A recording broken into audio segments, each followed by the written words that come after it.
Guys, it would be so much better if Batty hit me with skill issue. Batty hit me with the like, no, whatever do you mean? With the jaw pain from streaming so long. When I Yeah. asked him about it, he was like, that didn't happen. What are you talking about, buddy? My jaw felt fine.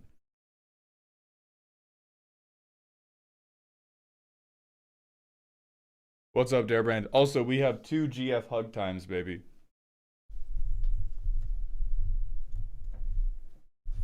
Come here. Yes. Yeah, yes. Mm. That's This goddamn is right. great. That's right.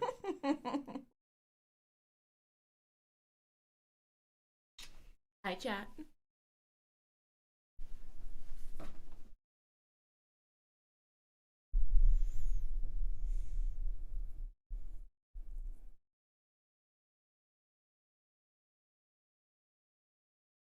Okay, thank you, Darebrand. I probably won't pick it up because, like, Alec, man, thank you for the Prime sub for the 7th month in a row. I probably won't pick it up because, quite frankly, like, I don't gotta lock in, but I gotta waste a little bit less time. And Borderlands is like a very, very fun way. I don't think it's a waste of time, but I think it's not in my time budget right now. Good morning, Life of Shade. Yeah, Starry, I think that, like, I think I did pretty okay for my first really long subathon. But yeah, the energy demands were starting to catch up with me. Oh, what's the plan for the subwall image and the Guy Hammer glue deck? Here's the plan.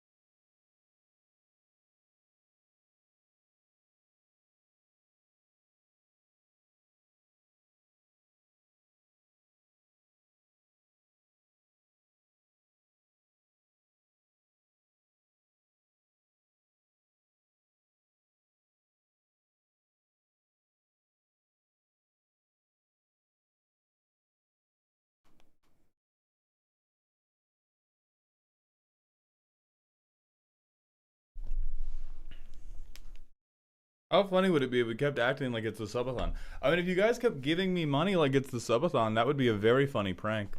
That would be a very good bit. Hello, Austin. Hello, Ryan. That would be God. God, would I love that bit. God, would I just love. What a funny, funny joke that would be if we kept giving me.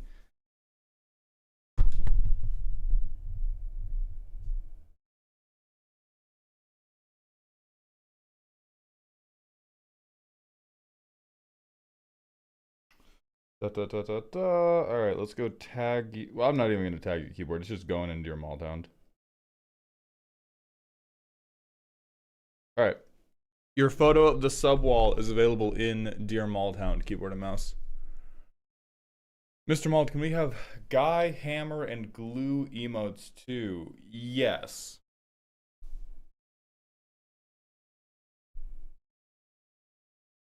Oh, it's forced rummaging. Yeah, that does make it a little bit worse. I'm gonna be totally honest, since I'm not currently playing with my Prosper deck. I looked at that card and I thought it was a May rummage.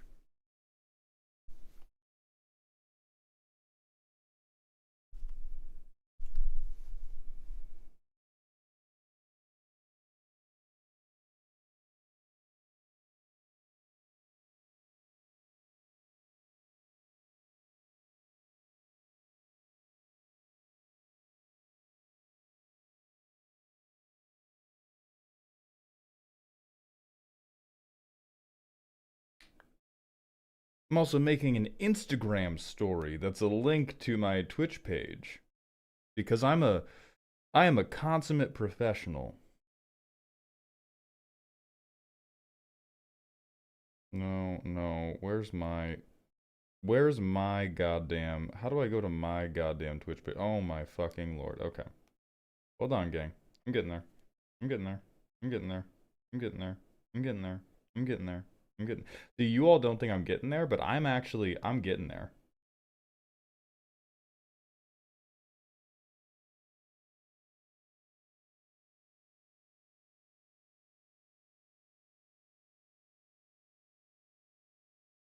Okay. We're getting there. Is the Cinderblock video doing better now that you changed the title in the analytics boss? Not at all! Isn't that fun? Isn't that fun? It's terrible. It is terrible. What is helping the Cinderblock Sally video is that it has one of the longer watch durations out of the long stuff that I publish. And the watch duration has been trending up with time. That is one of the healthier metrics things that can happen for a long form video.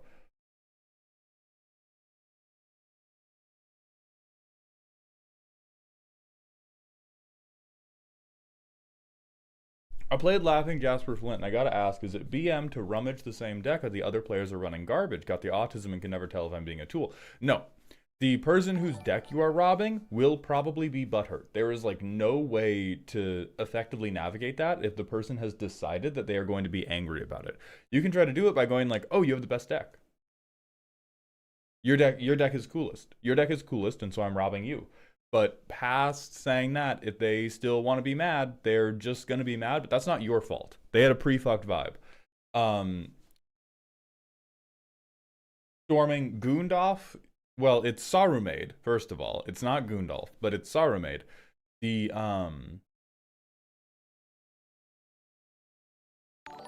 Sarumaid with big naturals is dead. One thing that I want to do that I think is like counter to the advice of people smarter than me, I really like it when things are ephemeral, when things are limited time only, when certain experiences get put on the table and they happen or don't happen, but there's no redo. And so I think that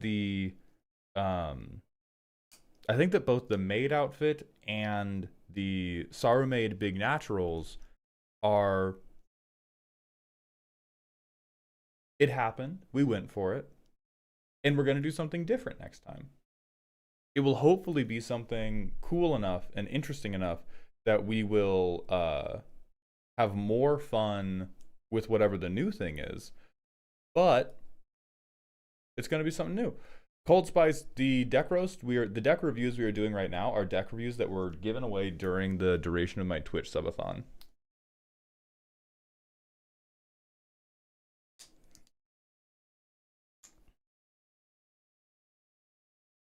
Do you feel the same way with secret layers?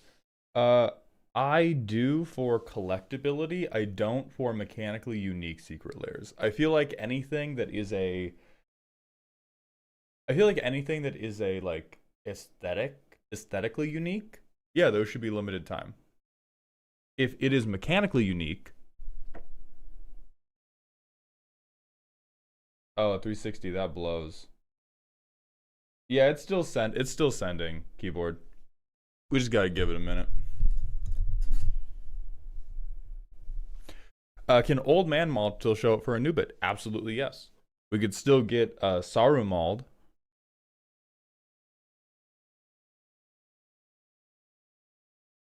If the maid outfit is off the table, are you willing to cosplay as a magic character instead? I think future cosplays are for sure on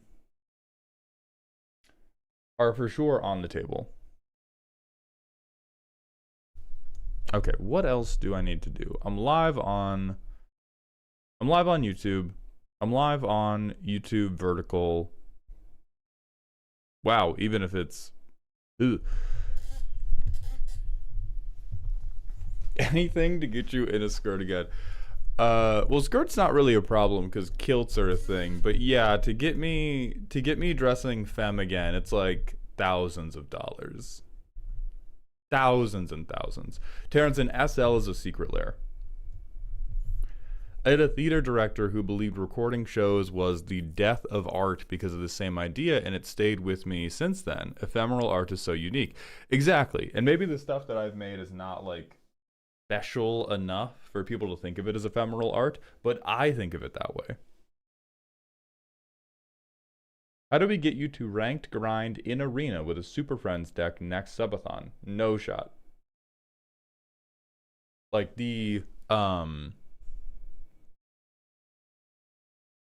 we could have an entire stream. Well, yeah, of course I have a price kill spell, but the point is also that the price is very high. I think we could have an entire stream just talking about what is going to change between the previous subathon and the next subathon, because I have learned a lot about what things can be scheduled on kind of a like let's see freeform basis and what stuff has to be like deeply on the rails. Baked People, we have 4 decks or 3 decks that are being roasted today that were already prearranged, so we're not going to take ad hoc. We're not going to take ad hoc roast today.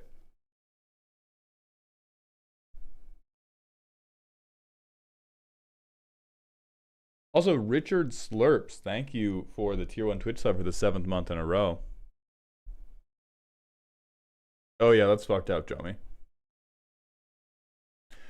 I think the subathon was too much of a success where once you reach the top goal, it was hard for you to troubleshoot ideas while having to generate content with little to no break. Yeah, that was for sure part of it. And I think there's also like,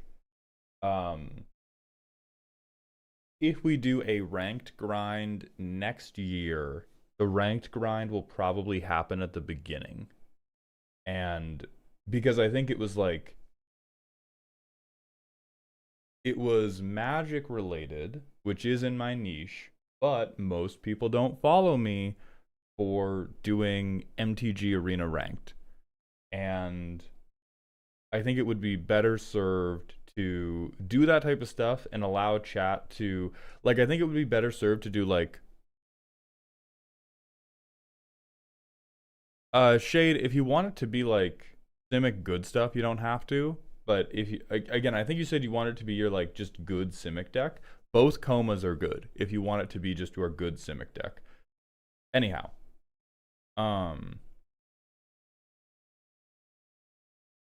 I think the deck thing was probably the right idea to follow up watermelons. Like we should have done watermelons and then no, I see it, Rat Fan. I'm getting to it.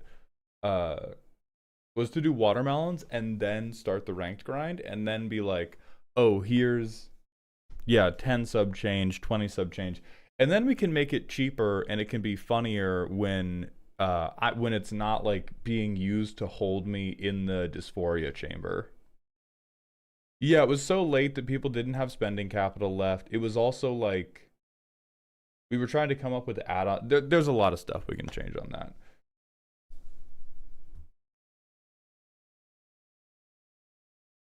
Any recommendations for how to get my playgroup into Pauper? I greatly enjoyed the deck building and playing with the resources available.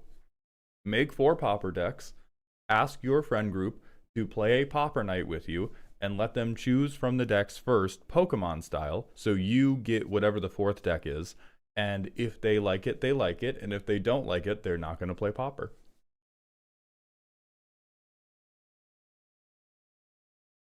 Army Hitch, we already do gifting subs to get your soldier in XCOM, so that's a thing. Xyler, Ko-Fi commissions for the deck roast will likely become available again in October.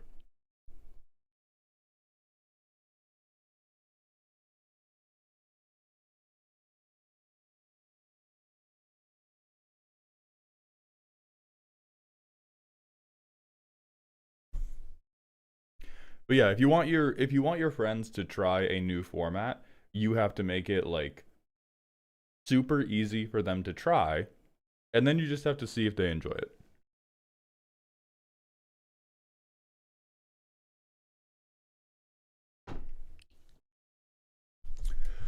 All right, do I have any other shit that's like we should go live on TikTok? Then it will be time for Huff Dud. Beeble, I believe we are looking at Golgari Shitpile first. Huffdad, I'm paraphrasing your primer, but I'm pretty sure it's Golgari ship pile.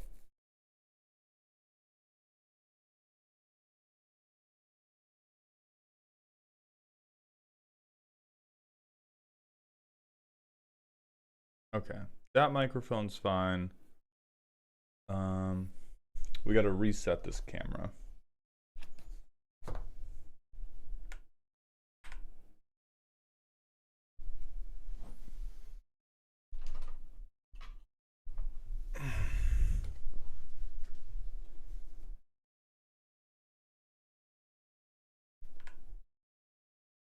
And then we got to add a camera source.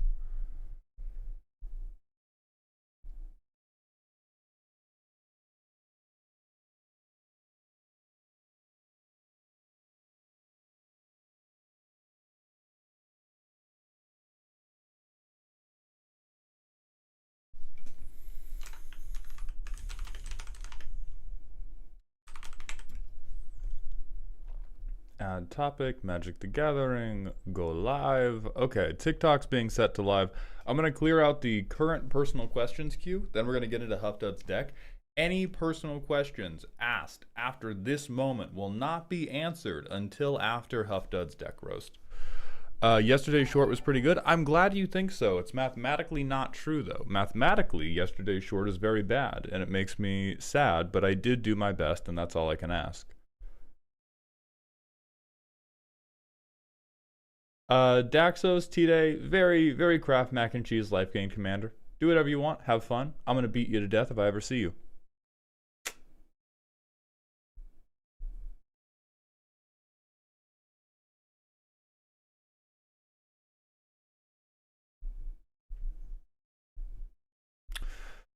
Yeah, Cult of the Lamb didn't really do it for subs. Cult of the Lamb was really, really good for chat engagement, and I think Cult of the Lamb is going to come back as like a variety game we do anyway, but it did not. The Arena Grind brought in subs. The Watermelon thing brought in subs. The what I'm also going to start doing is I'm going to try to see like if over the year there are opportunities for me to work for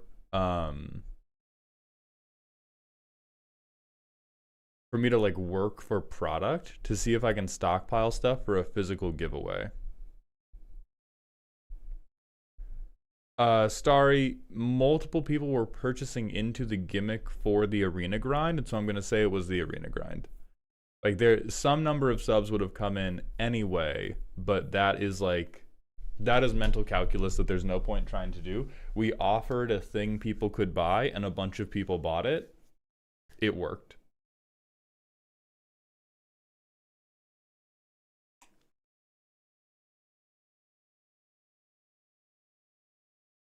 The Pokemon. Okay, so questions queue.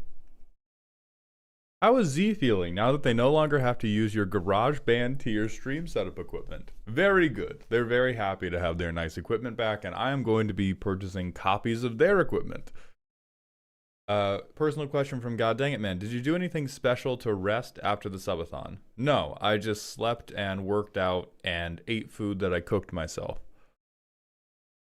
Papa recommendations. How do we get you to grind ranked in Arena? Maul, I just watched your old short about trying to romance Lae'zel and pissed myself. Was that the origin of your Gale hate? That was the first thing he did wrong. It was the thing that made me like perk my ears up, and then I started reading all the dialogue with him, and I was like, yeah, I hate you. I hate you, dog. From I'm a Jane. What's been your favorite of these sponsored variety games you've played so far? Toss up between Vampire Survivors and Risk of Rain. Z and I have played 3 rounds. I think here's an issue with Vampire Survivors. Z and I have played 3 rounds of Vampire Survivors off stream, and we have already reached the point at which we can stand still. It's fun to watch the pretty graphics. It's very fun to watch the pretty graphics. But we can already reach the point of being like, Oh, hey, we both have like 3 weapons. Um, we both have 3 weapons. We can just stop moving. No, we haven't killed the Reaper yet. So that's one of the things that's keeping us going. And then Nine Kings is fun, but I think Nine Kings is going to be like Nine Kings is very much like Slay the Spire and Balatro, which is I understand the base, I understand the limits of the sandbox that I'm working in.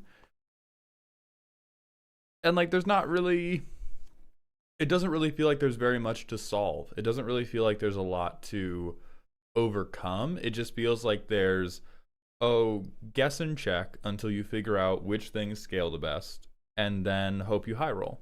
And those types of games don't grab me for a really long time, even though it was really fun. It's satisfying. But here's the thing. I don't like it when if a game is just satisfying, the average run cannot take more than half an hour. The average run cannot take more than 15 minutes. If the only benefit you bring to me is that you are like a moment of peace to turn my brain off, you are allowed 10 to 15 minutes of my time. And so like Risk of Rain was very, very fun to play with Elk, so we can at least double dip into like socializing with other people. But Nine Kings is like a totally solo game. I'm in the room. Yes, Gray, you will. I'm in the room by myself, having a generally good time.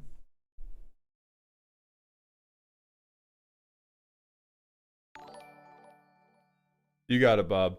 Astronova, thank you for the Twitch follow. Welcome to the doghouse. Yeah, Hades is also super fun. And you can do short runs, thank God. So Nine Kings was fun, but I do not think will actually survive into my ongoing rotation of games I play. Risk of Rain 2 will probably stay a game that I play with my friends. Cult of the Lamb will likely be used as a streamed game. We are going to continue doing the Nuzlocke run for content. And then we'll see. We still have like half of the game's queue left. Like we have oh, there's also if you're not on the Discord already, I started T-Day I have played Hades 2. Yes, it bangs. I started a channel called Stream Announcements, which is literally just going to be like, here is the schedule for stream this week. Here is what's happening on each day. Here is if there's any like special events coming up. And so if you're not on the Discord, join the Discord. There is a toxic supporters role you have to pick up, which I believe has the little like, there's a menu where you have to react with emojis. It's the little eyeball emojis. And that will be a good way to stay informed about what is happening when. Tanner D 2021, welcome back to the dog. Well, welcome to the doghouse. Thank you for the follow.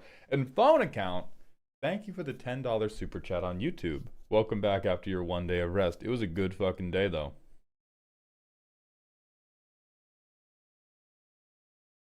Do you think you will use the extra capital from the subathon to subsidize and start your variety game content as you stream more and more?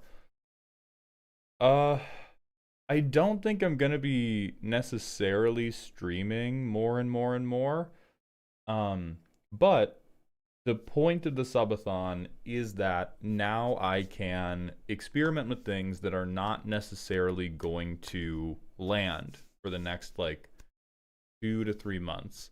There's a lot of the capital from the subathon that is just going to be spent on equipment and workspace for Z and I. But the benefit is like we don't get to rest after the subathon, but now it's like I can do a variety video, and if it flops, it does not have to create a like pang of despair in my heart.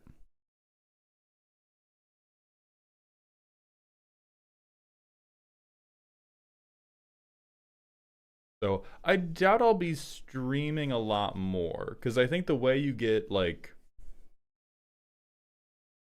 the subathon did not make my views a lot higher. It did at the beginning because people were very invested in the idea of the subathon is happening. Let's watch this big thing. But I still think the way that the stream is going to get bigger is by getting bigger and bigger in like dedicated content on YouTube and dedicated long form and dedicated short form content, and then just like plugging the hell out of the Twitch.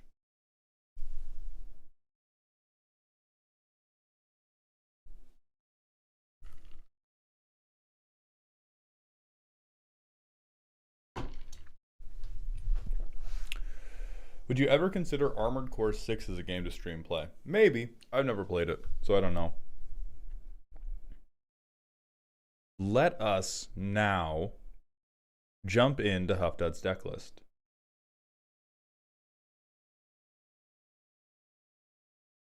Who the hell DM'd me? Oh no, wait, no. Who the hell DM'd me?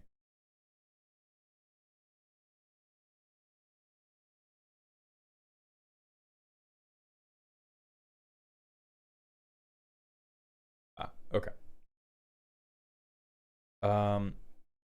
That's Gray's deck. Here is Huffdud's deck. So, for any of you who have, at this point, not been to one of the deck review streams, the way that this works is my viewers send me in a 404 deck link, and then I Vine boom them, and then I ban them. Huffdud, where are you? Huffdud, where the fuck are you at? Come here, Huffdud. Don't fight it. There we go. Get out of here. Get out of here. That's a bad Huffdud.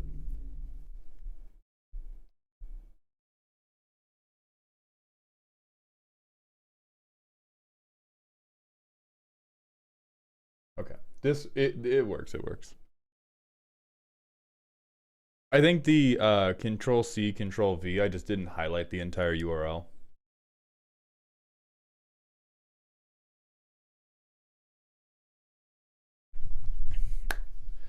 All right, what is the primer for this creation? Theme is essentially just filling and using the graveyard for value. Okay, theme is I am a functional zipper, but I have some grave dirt in me. This is the first commander deck I built about a year into my career by upgrading the pre-made Golgari 60 card decks from the Guilds of Ravnica back in 2019 with stuff I got from bulk boxes. Wow. All right. As such, all the cards currently in the deck and in considering are cardboard I own physically, but I'm open to proxying cards to upgrade the deck now.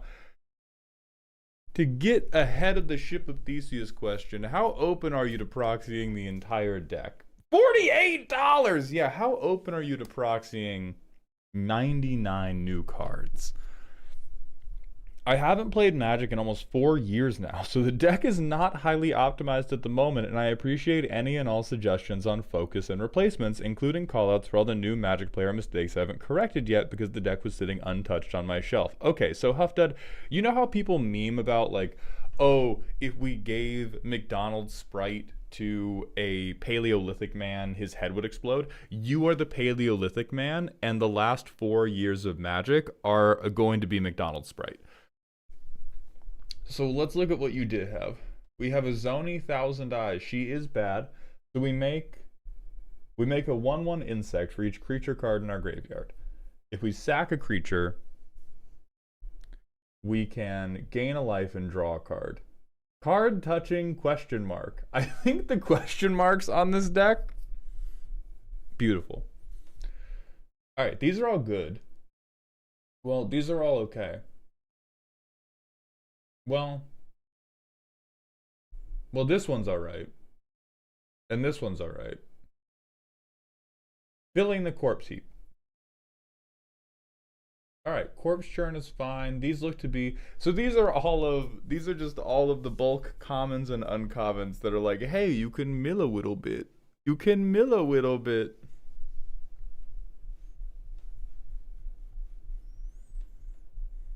I like the minigame mauled Vine Boom me. Hey, Huff, I would be so open to the idea that what you cared about was the minigame if all of these were not the same sexy snake lady. I'm gonna be perfectly honest with you. This is probably the one Planeswalker inclusion I support because it is very obviously not about the minigame, or at least not about the minigame happening above the table. There's two parts to the minigame.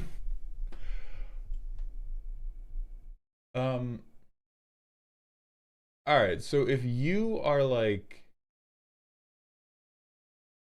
If you are down bad for Vraska and you were raised in like a Catholic household that makes you feel bad about jerking it, you can keep these in the deck as long as we accept that they are objectively wrong. Like you don't... None of these count as creature cards. None of these help you mill. They're just there as like the occasional Twitter bookmark, which is okay if you want to be in like bracket 2. If you want to make a silly deck, that's all right. You don't have to get out of here, Spotify. You don't have to be super sad about it, but it's just...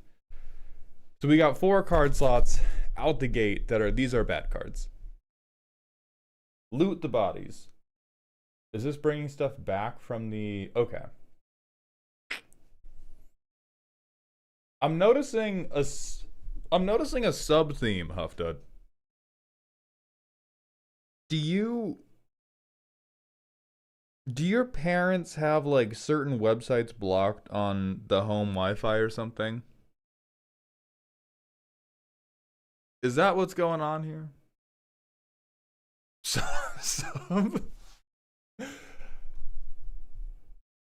I mean, you slide it past me on a few of these like this, but we got a serious obsession.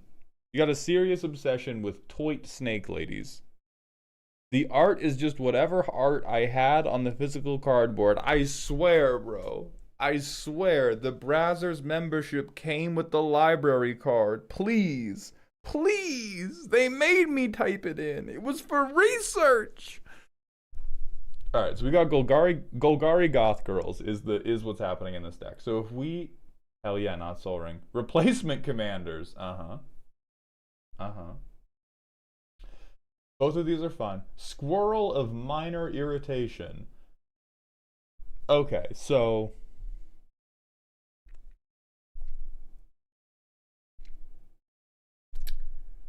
No.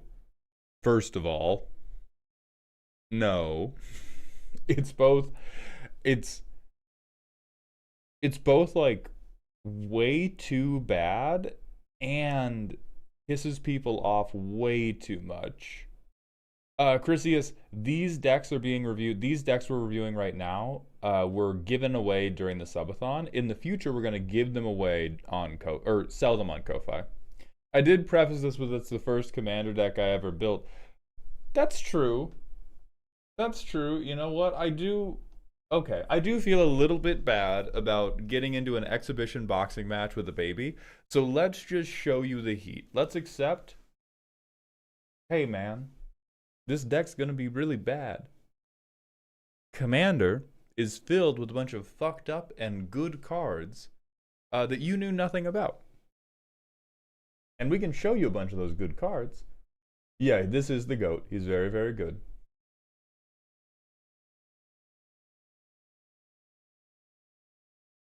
So we want to care about creature cards in graveyard, and we want to care about getting things in there. Now, you could not have known this, but when you go, this is my Golgari deck, the theme is using the graveyard, that does not narrow it down even a tiny bit. So if we want to upgrade the deck, we should focus on what part of using the graveyard is what makes you happy. Because Azoni is utilizing, hey, if my graveyard is full, I get this secondary benefit. Other Golgari decks will go, hey, if my graveyard is full, I'm going to play all of them again. Hey, if my graveyard is full, I'm going to be a really big shithead. This is a version of that, where he will flip into, oh look, I have permanents in my graveyard. You die now. So there's a lot of avenues there's a lot of paths we can follow for, I want to do fucked up graveyard shit. We got one X-Death supporter. I feel like I like having a full graveyard. Okay. Do you like having a full graveyard? Would you rather have a million tiny guys or one big guy? Because if you like just having a full graveyard, Neo Exdeath is a totally fine option.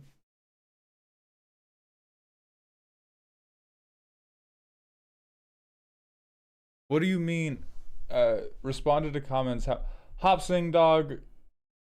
I I reply to the comment, how do you get your deck rated, like every 45 seconds, brother. I'm doing my best. I can't reply to everybody that asks it because everybody who joins any of the 4 live streams I'm doing right now says that, and then I don't reply in 10 seconds, and then they go, fuck this guy, he's ignoring me. I'm trying to give attention to the person whose deck is currently being roasted, brother, sister, or sibling. The way this person got their deck roasted is via a Twitch giveaway. The way you can get your deck rated is via Ko-Fi in a future month.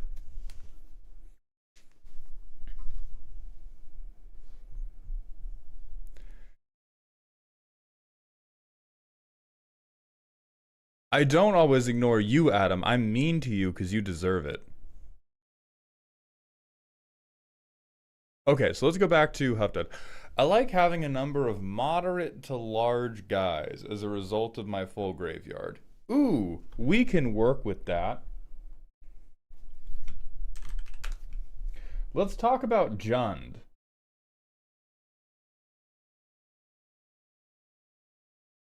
Do you like having a bunch of creatures in the graveyard? Because here's the thing, we gotta retune this totally. You have, there's a ton of things we could upgrade just for the Izoni deck, but just for the Izoni deck, hold on, let me look at, I think there's a different Golgari commander.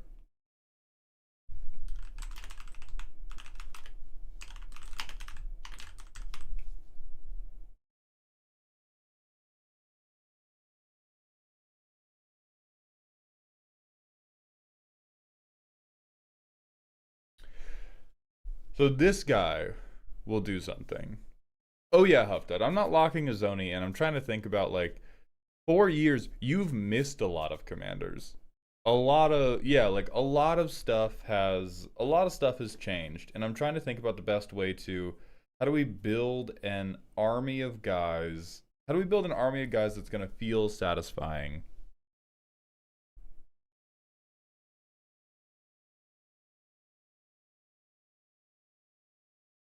Growth maxing, that may be a just you issue because nobody else has reported any feedback. I know sometimes the individual streams can get fucked up for an individual user.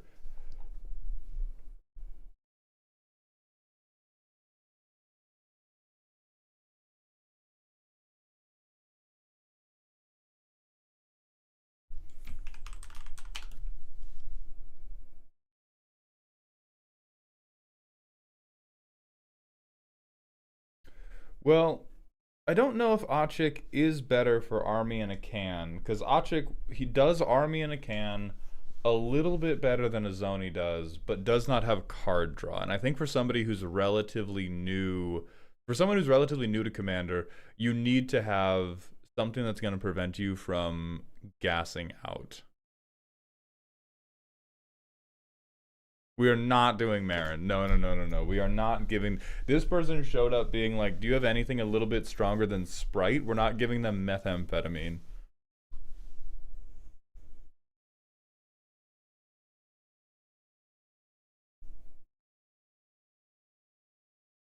Let's go with the idea that we're sticking to Izoni. And...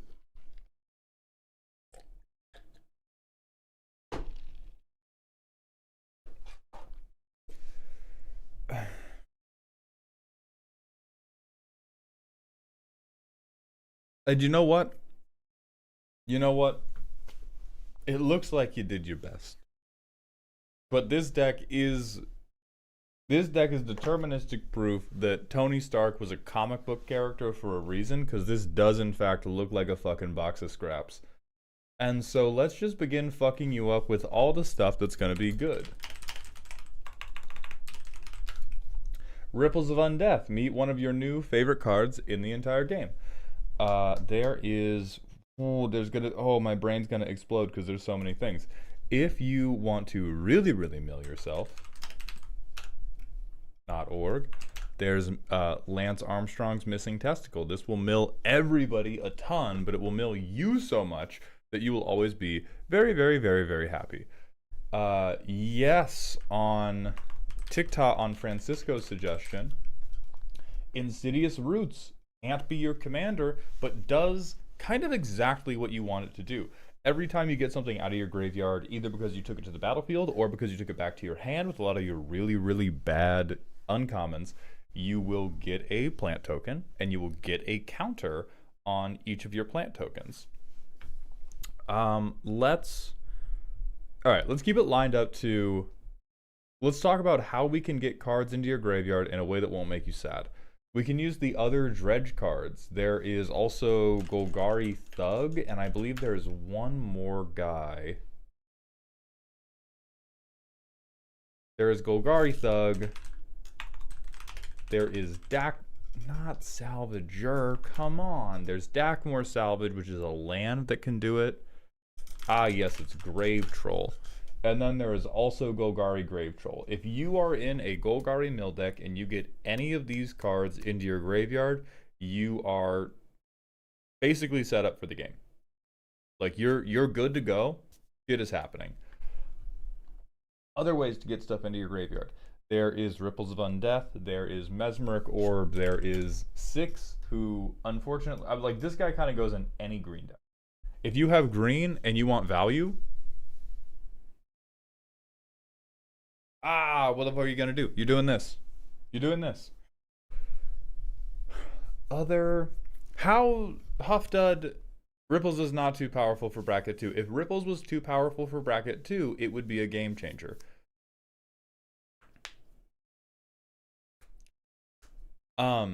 Huffdud, what bracket would you like this to play in? Like, how good do you want it to be?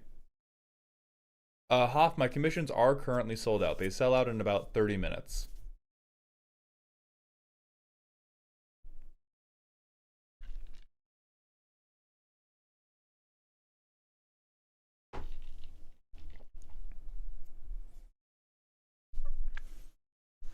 High 2. Okay. So high 2, I'm going to avoid game changers then. And then if you want to put game changers in to make it a firm 3, we can do that. Other things that will be kind of generic value. As somebody already mentioned, this is, you get additional landfall, you get landfall from graveyard. It will mill you when you do landfall. This becomes very, very strong with anything that sacrifices to get a land, because you just keep replaying fetch lands. The worst version of this is Evolving Wilds. You can do better with things like fetch lands, but if you play that bug and you have Evolving Wilds, or you have anything that sacrifices itself to go and get a land, you are going to get a bunch of mill. You are going to be able to replay it over and over and over. Hey, Garrett, you're being banned for recommending Strip Mine. Don't do that. Bad boy. That's a bad boy. You know you've been bad and you know it. Don't clap your hands, because there's shit in them.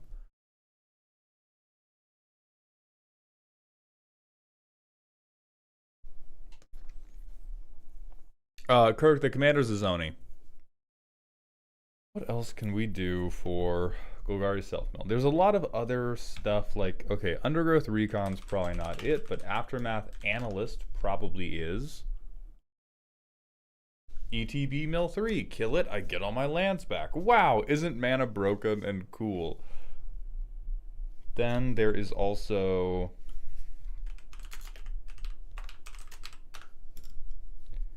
there is Satyr Wayfinder. There is Town Greeter. There is Mulch. Oh my god, what if you played a Planeswalker that was, like, actually useful? No, we don't even need to do it, yeah. Time Kid's got us with the other. Pocket Bear. Big guy, equivalent to the number of lands you have, will mill you and then will bring all your lands back. And these are all, like, this isn't even your main strategy. These are just good cards that are going to get your graveyard nice and full, so that your that your Azoni plan can go off. The way your Azoni plan is probably going to go off is going to be with cards like Insidious Roots. Between this card and Izoni, that is how you're going to make your army of big, strong guys. Oh, fuck. You said you want medium guys, right?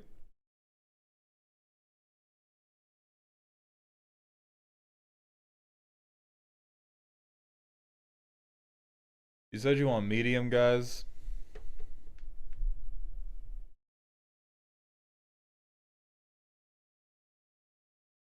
Alright, because I'm going to show you something. And you got to promise to keep this just between us. If I show you this card, you're going to want to do some wrong stuff with it. You're going to want to do some weird and wrong shit with it, and I need you to not.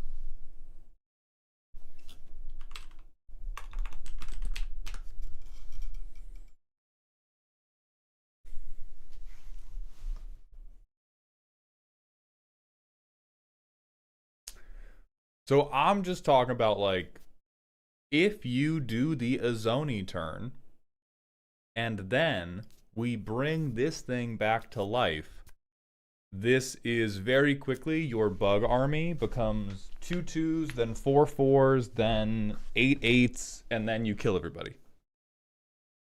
Now, the important distinction here is if you are going to run something like Ouroboros, don't start running other +1/+1 counter support. This card by itself is going to turn Izoni's army into a really fucking good and strong card. That's enough.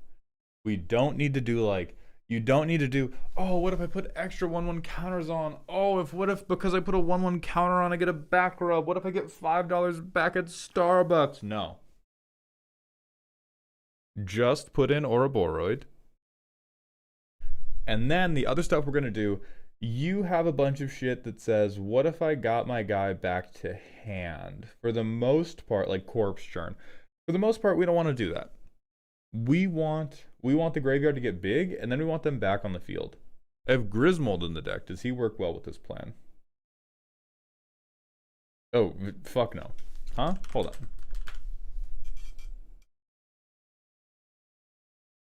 on. If you just like him, if instead of Griswold the Dread Sower, he was Griswold the Freak Sower, and he fulfills some type of gameplay fantasy you have, he's dog shit.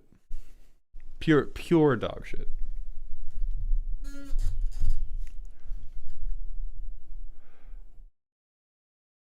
So let's talk about how to transition your current, like, holy shit, that is insane removal. That is insane removal. So Drown in Filth can get replaced with Quag Feast. This lets you hit more than just a creature. It also lets you hit a bigger variety of creature, especially if your graveyard is already getting full. Conjurer's Closet is an insane, or Conjuring, is that different from Conjurers?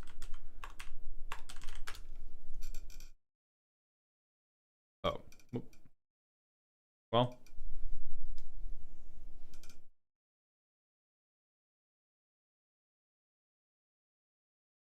If you sack them for value, yes. There's a difference between, I think it's the type of thing where, oh, look at this. Oh, they don't have flying. I thought they had flying. Then yeah, Griswold's fine. Griswold can convert sacking the insects into something. But I'm going to keep it real with you. If I go, like most games, you should go, I play Azoni Thousand-Eyed. I make 20 bugs. If you are making less than 20 bugs, you will be making 20 or more bugs once you include all of these other cards. And so at the point where you're making 20 or more bugs for having cast Azoni, I'm just going to kill you with the bugs, dog. I'm not gonna be doing this, like, value life insurance behavior with my Bugs Life army, I'm gonna hand them some sticks and I'm gonna get to work on you. And so I think that's what you should be on. You don't have to necessarily be on Craterhoof, whether it's like Insidious Roots, whether it's like Ouroboros, whether it's any of the green overrun effects. Like you can...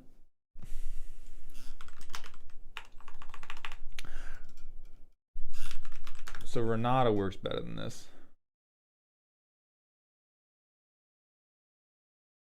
She is fine. She is not very good.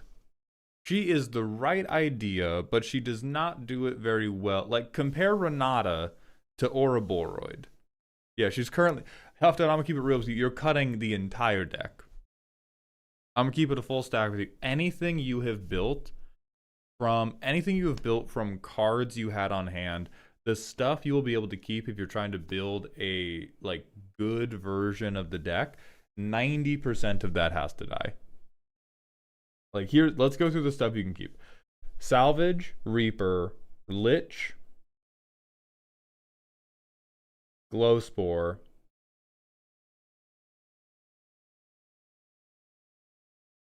Thinkweed,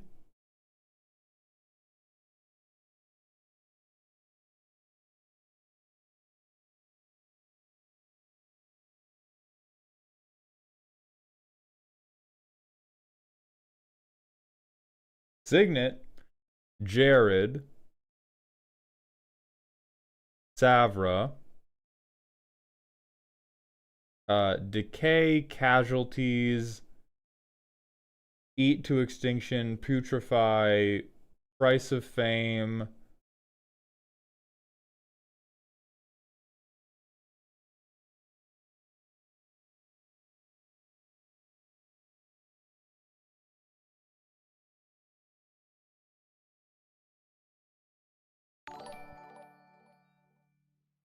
Arasta, Deathrite Shaman, Grismold. Oh, that's so funny. Yeah, alright, we know what the real theme is.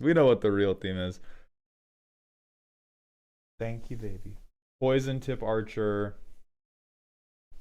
I did a video. Thanks. And I posted it. Good job, baby. And that's really it. Like and it's not that the other cards are super bad. It's just that, oh, Jay Arlington, thank you so much for the raid. Welcome in, buddy. This is the first post-subathon stream, so I'm still a little bit crunchy, but I hope you were having a good stream. And Gilmain, thank you for the 16th month at tier 1, my friend. Welcome back to the dog home. And yeah, everybody go like my girlfriend's video, Z main character on all platforms.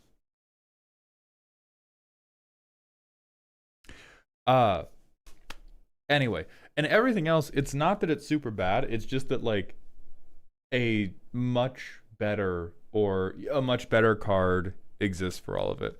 Is Triumph of the Hordes too evil? It's probably not good enough.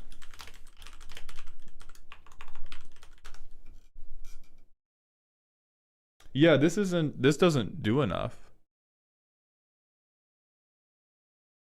Donkey, we got 32 creatures in this deck. What are you talking about? Are you smoking the juice?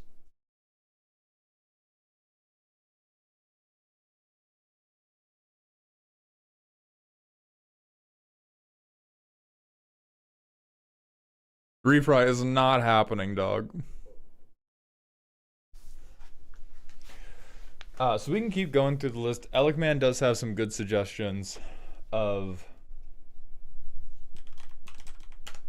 There's Shigeki. This also goes in the graveyard fill. So let's there are genuinely too many there are too many cards we could replace with this to not do a like we just build the deck for you. So I'm actually going to switch focus from card for card to teach you the Scryfall syntaxes you want to be looking for. If you want to use the internet to build a deck rather than using EDHREC, there's going to be a couple like key phrases you want to be using on Scryfall Advanced to identify the really good cards for you. So let's phrase max instead. Some O tags are going to be good, but one thing that's going to be really good for you is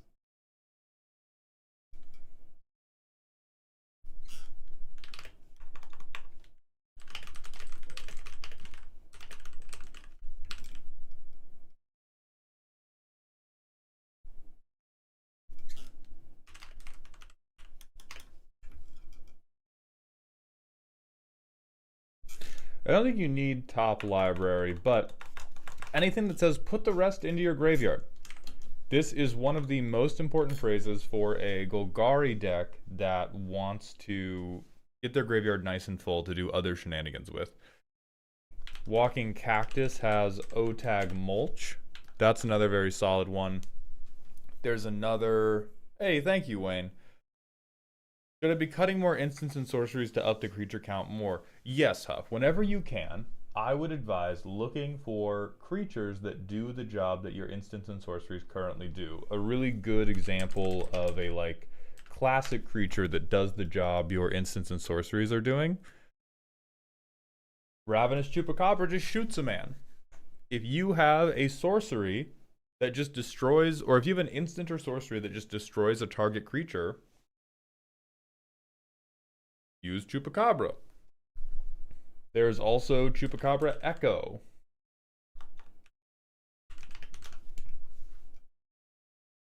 This is -X/-X, so sometimes it can get around indestructible if you have a lot of permanents in your graveyard. There are edict effects. And the term for this is when enters, each sacrifices creature.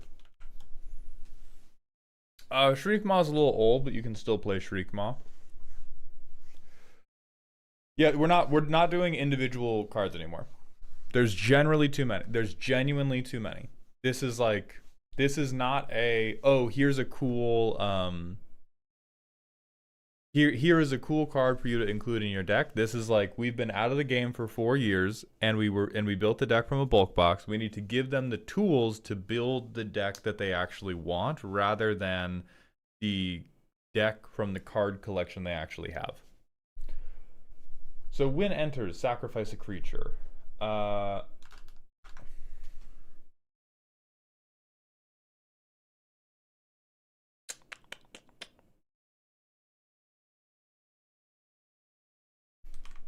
I mean, fuck, mill cards. And the other thing that is going to be important for you is learning how to navigate this page. Because there is colors and there's commander. So for you, as long as you have black and green ticked on the commander row, this is going to limit it to cards that are within the Golgari color identity. No. And then you can go to type line and you can focus on creature. So if you just search this is just going to give you Golgari creatures. And then what you can do is cards as images sorted by, and if you sort by EDHREC rank, this is going to sort it by what are people using the most online.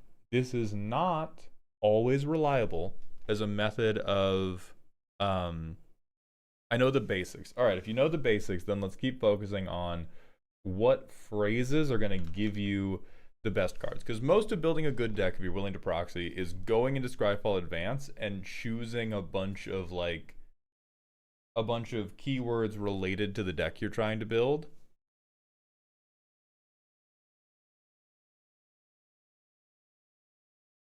So I would go, you could definitely be at like 40 plus creatures easily.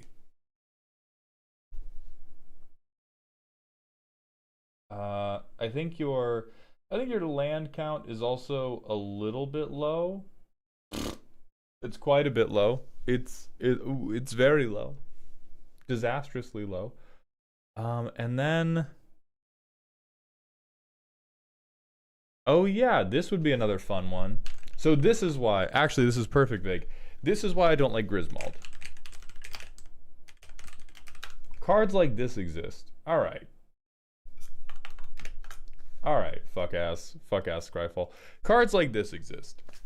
If Griswold exists, and I can play Griswold, and I can get a counter on him because I'm sacking my insects for value, ooh woo, what if I swung them and they were 6/6s?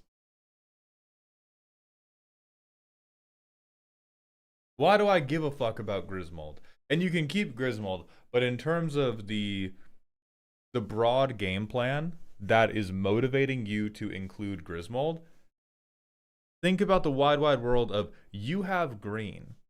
If you get more than 10 insects, you can just win the game. You can just kill everybody. They just let you do that now. So there's Beastmaster Ascension. There's also, in the realm of very, very funny cards, check this shit out, dog. Check this shit out. Tell me what's up. Ooze on him. Hit him with the flubber.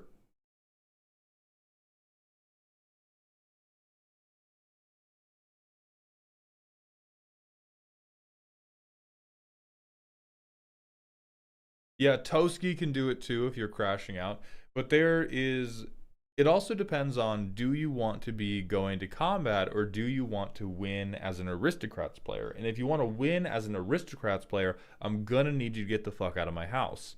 But if you want to win by going to combat, it is very easy once you have an Azoni that can trigger once you have an Azoni that can trigger for more than 10 insects, you can just kill everybody. You know, these are enchantments, but you can do End-Raze Forerunners, Craterhoof at home. If you reanimate this, there's also a lot of, you can look on creatures.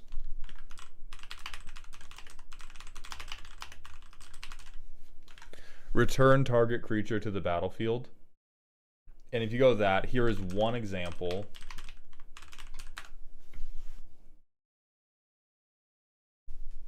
Of just like, oh, here's a little guy that I can bring back to the field to bring one of my big guys back to the field. And so if you just look for return creature to the battlefield and you limit it to creatures, also job done.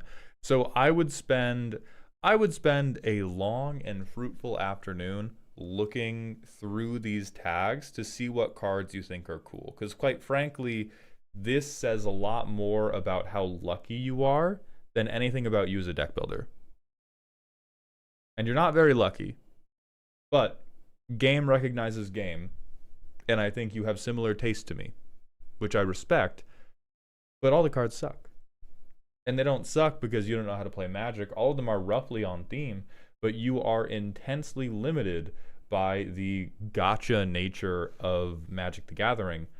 And so for this, you can keep a Zoni. If you're keeping a Zoni, I would recommend having your early game be, I mill myself a lot. I play a Zoni on turn 5 or turn 6, and then on turn 7 or turn 8, I try to play one of my cards that turns my bugs into Nightmare Fuel. We're not doing specific cards, Bone Lord. There's too much to... there's genuinely too much to change. We talked about Lance Armstrong's missing testicle already. Yes, we did. Joe Brook, thank you for the $2 super chat. Hound, how much is a deck review? When they are for sale on Ko-Fi, they are $69. They will go on sale the first Sunday of every month, and they will typically sell out in about half an hour. If you don't want to wait for that or can't snag one, you can get your deck reviewed instantly for $500. Yeah, this was basically a commander deck built from standard legal cards at the time. That's not unlike building your baby's crib out of shit you found at the grocery store or outside the grocery store.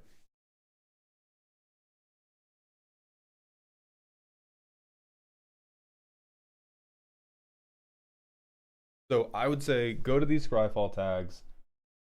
Don't worry yourself with individual cards right now. I think because you're a new player, everybody wants to info dump about what individual cards they think are just the fucking coolest. Go look through these Scryfall tags, find things you think are cool, and then playtest the deck and figure out what areas it's lacking in. Like right now, it's just you have been working with the weakest 1% of what Magic has to offer, and then a couple really good cards. Like, yeah, if you're going to cast your creatures, Beast Whisperer is great.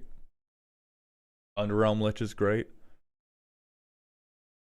I will shout out Quifadila's thing because I don't think you will find this on the Scryfall taggers.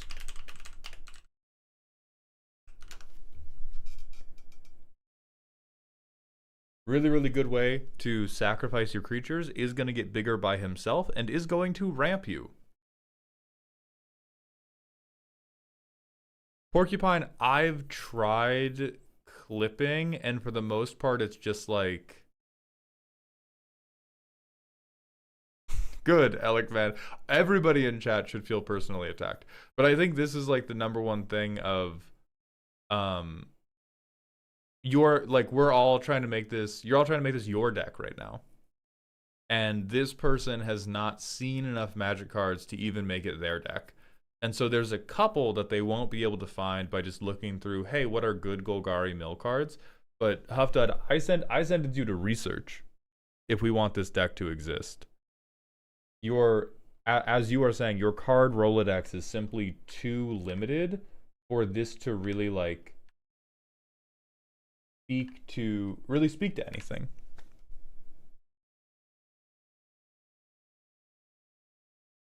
So right now I would say like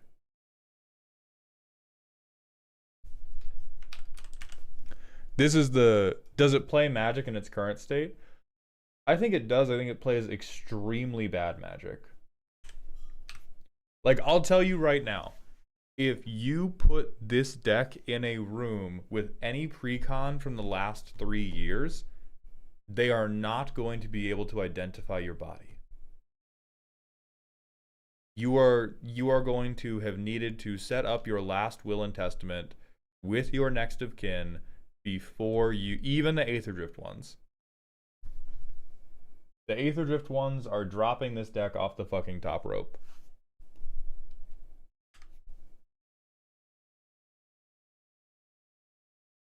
So we go Gorging Vulture. Alright, my opponents lose 2 life. Type shit. Dusk, thank you for the 100-bit cheer. Welcome to the dog pile. Turn 4. I can Gerard, but he is just a 4/4 who doesn't really do too much. Oh, yes, excellent. Attendant of Vraska. Indeed. Type shit. I probably tap out for these 2 things. Turn 5. I play this thing. I will sack these 2. I get to draw a card. Everybody else sacrifices a creature. Excellent. This is playing Magic. Stuff is happening. Turn 6, I probably dredge 5 instead of drawing. We miss a lot of creatures, but that's okay. I go land.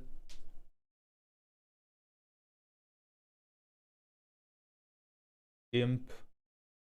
I do this trick again.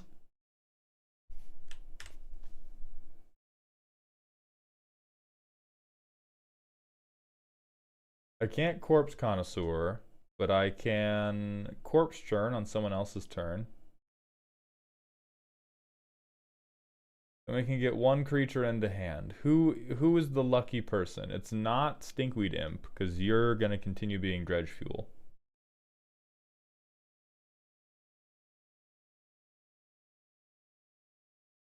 Probably Molder Hulk. And then I keep Stinkweed Imp off to the side. Wow, this is some... Oh, this is the good old days people are talking about. So I'm mill 5. Oh, there's our boy Grismold. I get Stinkweed Imp back to hand.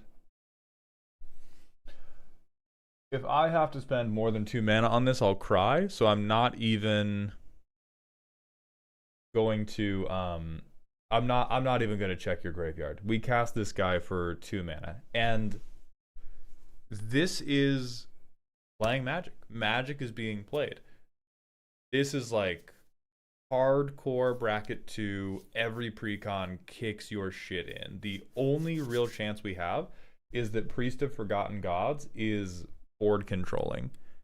If we play like anything else in our hand, if we play anything else out of our hand, anything else out of this curve that doesn't make everybody else continue sacrificing creatures, we get blown out super, super hard. So we just got to. You can keep Priest of Forgotten Gods if you have a lot of like little fodder creatures to sacrifice. It is effective board control. But yeah, you play Magic, but you are playing sub precon Magic in modern day terms. In Golgari Graveyard deck is a very, very well supported and very, very powerful archetype. So you can play much higher than precon if you want to.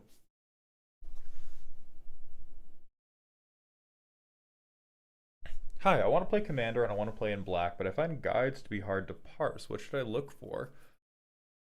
I would buy a precon. If you haven't played Commander before, I would buy a precon and try to play with people you know who are going to be kind to you when you don't understand things.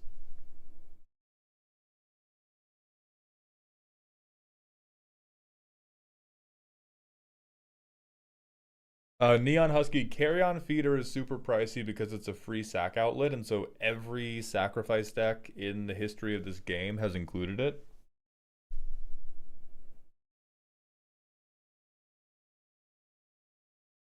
So I'm putting you in Squirrel from Ice Age type beat. You've had one nut to use, or 5 bulk boxes to use, and you use them as best you could. Squirrels get guns now. Squirrels get fucking bazookas now. That's just kind of how Magic is. And once you expand beyond one nut, we can talk about like the thematic direction of this deck. How well did you execute on flavor? Right now, it's just boy howdy. You had some cards in your house. Oh me, oh my. Oh me, oh my. You had some cards in your house. So we're going to go to the manual ad break, and then after this, it is Mecha Virus. So we'll see you all in just a few minutes. I'm going to go use the bathroom.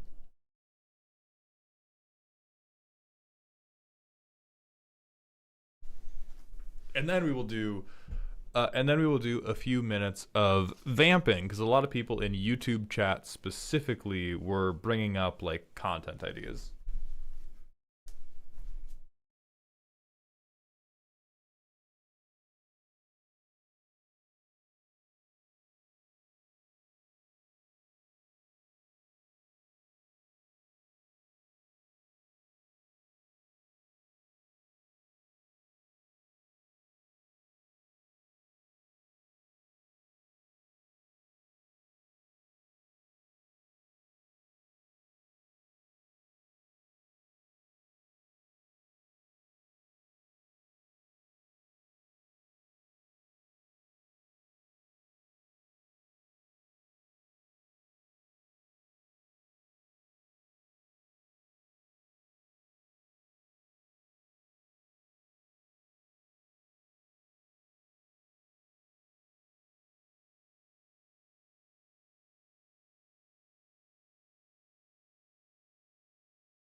All right.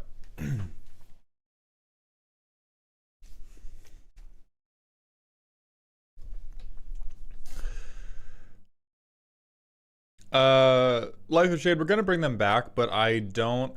I think if I bring them back, I'm gonna bring them back as like much more limited. Hey, thank you, Porcupine. I'm gonna bring them back in a much more limited fashion because I think right now, with how the deck reviews are being run, most of stream is chat relentlessly attempting to distract me from whatever the task at hand is. Same for rant redeems.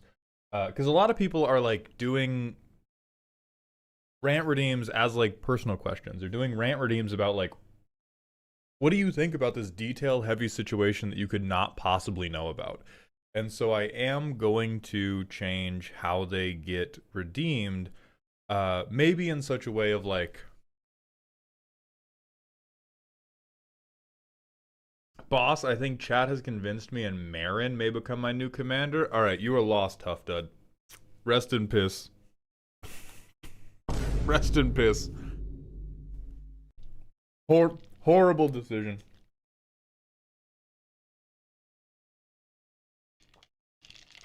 Is a Golgari graveyard deck though. Yeah, yeah, hot goth girl. All right, yeah, we gave you all showed Huff Dud a dirty goth girl. I don't know, Alec, man.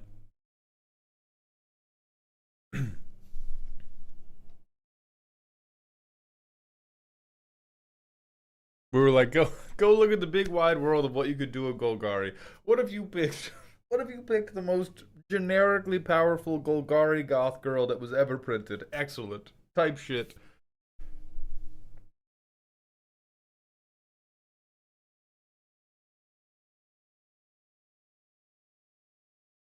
Could put a big sign on the screen that says you're not taking questions at this time. That's true. I could get some type of like ticker at the top of the screen that was like no questions mid review. That's a good idea. I think I will do that.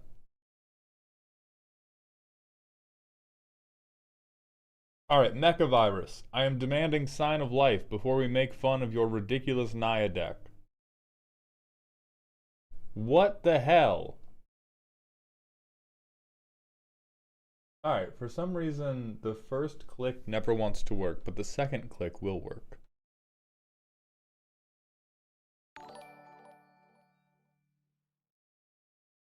Butts Senpai, thank you very much for the Twitch follow. Welcome to the doghouse, my friend.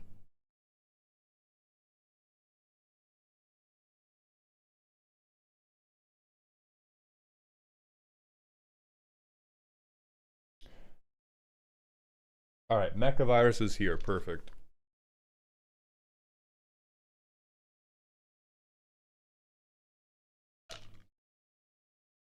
I'd choose Underrealm Lich if only they were legendary, just because I find that card so fun. Would love to guarantee playing it every game.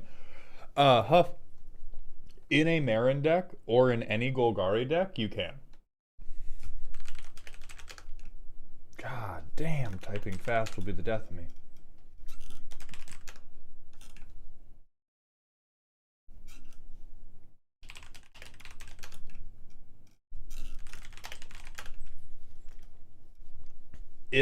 If Underrealm Lich is your fucking guy, he can enter your graveyard and then be reanimated every single game. Alright, next we have the Anakin Special. This is from Mecha Virus.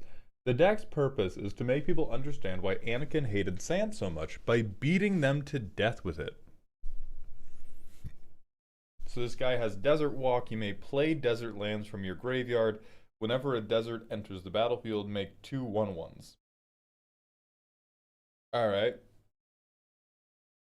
Alright. What did we say? What did we say the strength of this deck was?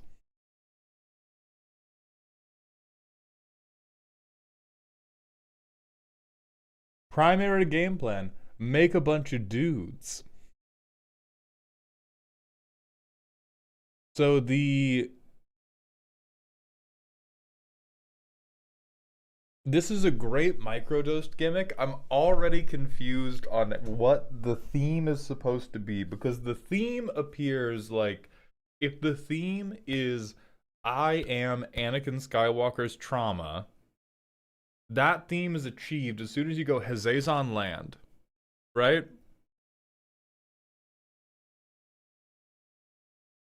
As soon as we go Hazazon, I play a desert, the theme is done. Right, the theme is sand, but they call Path to Exile and Blasphemous Act a touch of sand, so we're being a little bit loose with that is all I'm saying. That's all I'm saying. The theme is not fucking sand. The beast within the sand? We didn't even do an alt art of that weird maw creature. Like, saying the theme is sand, you are capping. It's okay to not have a theme. This can just be, I like Hazazon, and I want a Hazazon deck that works. I'm trying to figure out, are we working with a theme, or do we have cute little in-jokes just for us? Because we have Hour of Reckoning, which has nothing to do with sand. We have World Soul's Rage, which has nothing to do with sand. We have Scute Swarm and a gigantic elemental, neither of which I saw in the Star Wars movies in Joke City. All right, so we are doing effective deck. We are doing deck that plays Magic good, and then we have some jokes just for us. Deserts into Yard. Oh boy, okay. So Tortoise 6 is good. We're gonna fuck you up with some Final Fantasy action. Hold on.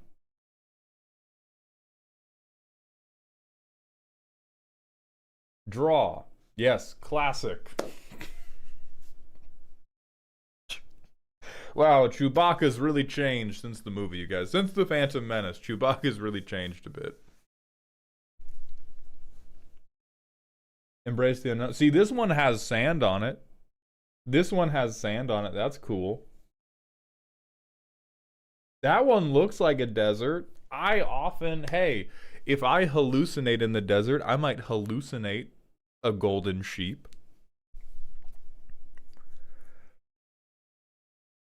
I mean, God, Nye is so easy. This is probably fine for... Never mind.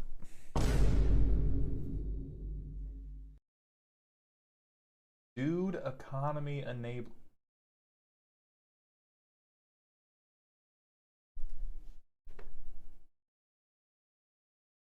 Sorry. I'm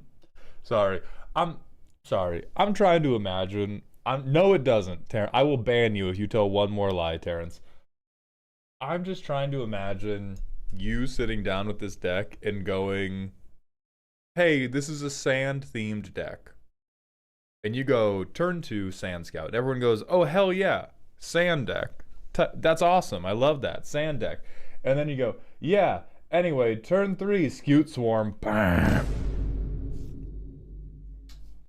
Anyway, turn 4, Head Shredder. Bam. What are we doing turn 5? Oh yeah, Girapur Orrery. Ice Till Explorer. They've got bugs in the desert. They've got bugs out there. We've got to stop them. All right.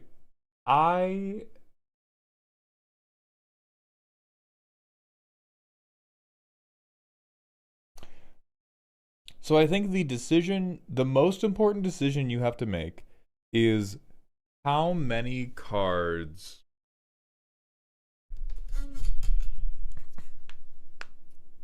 do we want to have that are important to the theme, and how many cards do we want to have that are just good?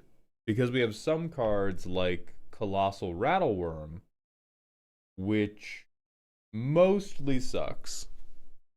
It has a 2-mana effect that can get a desert onto the battlefield, but like, bro is in here because he says desert on it. That's chill. Ain't nothing wrong with that. Ain't nothing wrong with that for a theme deck in particular. Then you've got a dinosaur who is 100% in here because he says you can play 2 lands a turn. Then we've got a naked man who is 100% in here because he says you can play 2 lands a turn. And so I do think that, like,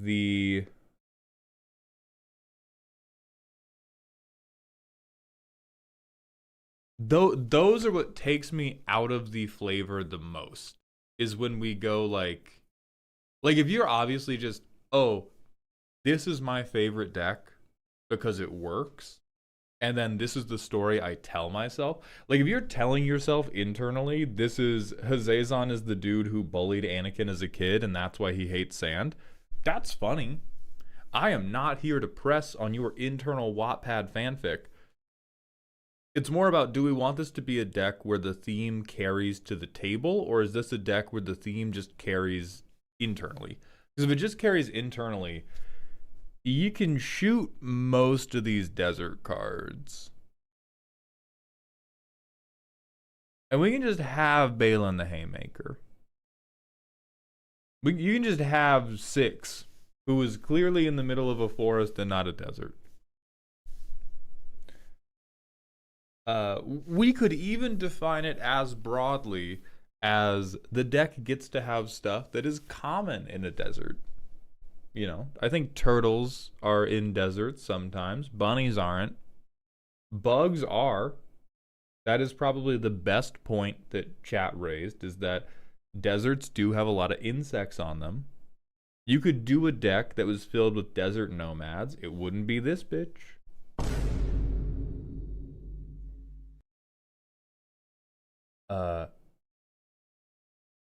I don't think it would be the big magic dog. Rabbits are common in deserts, then you even get to keep Balin. This looks deserty. This doesn't. But I think at some point we have to...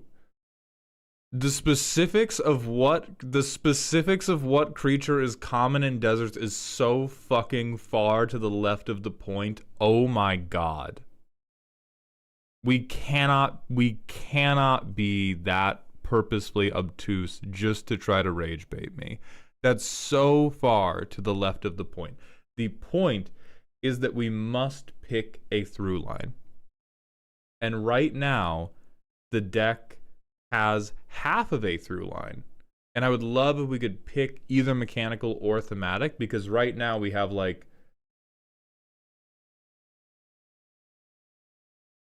We're just half and half. And it's fine if we were... And it's fine if we're all in on like, this is mechanical and I have a little story I tell myself. It's fine if we go, this is thematic, and the deck is probably going to work because landfall's good. So if we're going to lean in on theme, now the details matter. Now the details are important.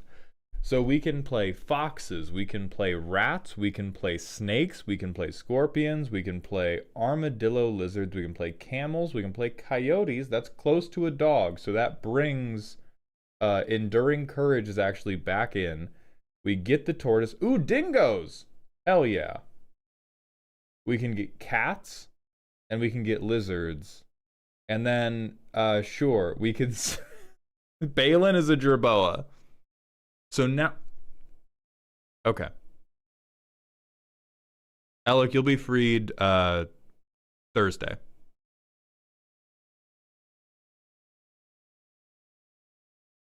So now we can get all these animals, and these are fine.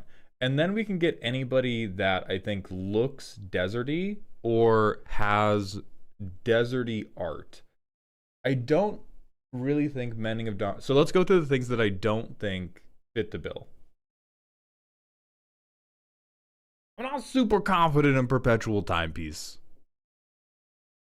I'm not overwhelmingly... I'm not confident in... I'm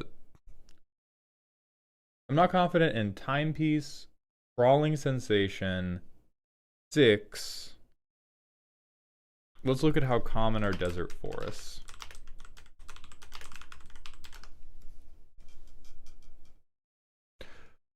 Huffdud, after I spent a minute saying the details aren't important yet, let's talk about broad strokes, and now the details are going to be important, he did an I told you so bit. It's not that deep, but it's also super fucking annoying. And quite frankly, I just don't have the patience for it today. So now we got to look at how common it is for there to be forests bordering the desert. Cactuses for sure. Cactuses for sure.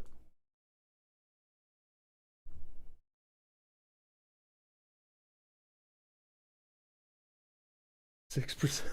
Oh, now I'm just depressed. Crawling sensation is real, coming from a guy who has found scorpions in his shoes. Okay, we can take that. I would love if we could have an art that was more reflective. Either way, I don't think anyone has ever said you're missing the desert for the tree, dog. Rumbleweed's probably good. But let's first focus on what isn't going to fit. In the theme of this is desert and desert accessories, what can we not justify? I think like Perpetual Timepiece, we have to have this whole Wattpad fanfic about here's a society in the desert, which appears to be directly at odds with Fist.org saying they are the poorest, hungriest, and most marginalized people in the world. I doubt they have futuristic time tech. Now, it does have sand in it, which is like half a point. So I'm kind of off on Timepiece. I'm kind of off on 6. I am kind of off on Hedge Shredder because deserts do not have hedges. I am not totally confident on Mending of Dominaria because it is just a big tree. And I think we probably get like one, oh, it's the Oasis card in the entire deck.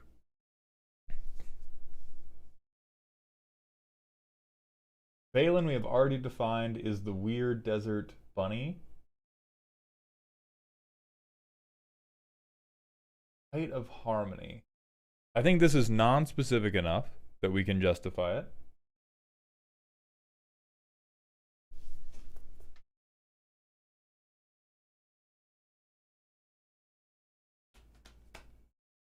This is like Indiana Jonesy. This is like Aladdin-y. What about a Mirage? I think you get to do that once in the entire deck. I think that's the type of like, if you're going with, ha ha ha, it's on theme because it's a hallucination, you get to do that. You get to pick one card. Oops. You get to pick one card that you do that for, and that's really it. If you do it for more than one card, then it's gonna start being like, oh, they just put in whatever they want. Yeah, I think this art looks desolate enough that it's probably fine. Valakut's fine. Bro looks like he's in front of a waterfall. So I'm not confident. I'm not confident on this guy, but I also think Shamanic Revelation is one of the easiest cards to replace.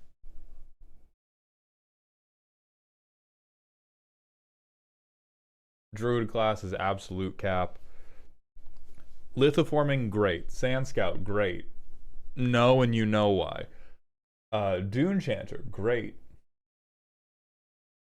Outcaster, great. I mean, everything from Thunder Junction is probably going to hit this really, really perfectly because they themed it around a desert. Spelunking. Desert Cave.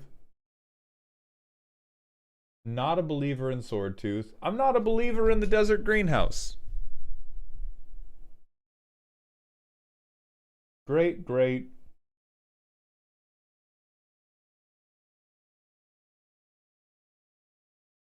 I mean, Ghirapur's in a desert, right? I'm so 50-50 on how we deal with technology in a theme like this. Like because if you hit me, I think we have to choose whether we're on the side of the bugs or the side of the people.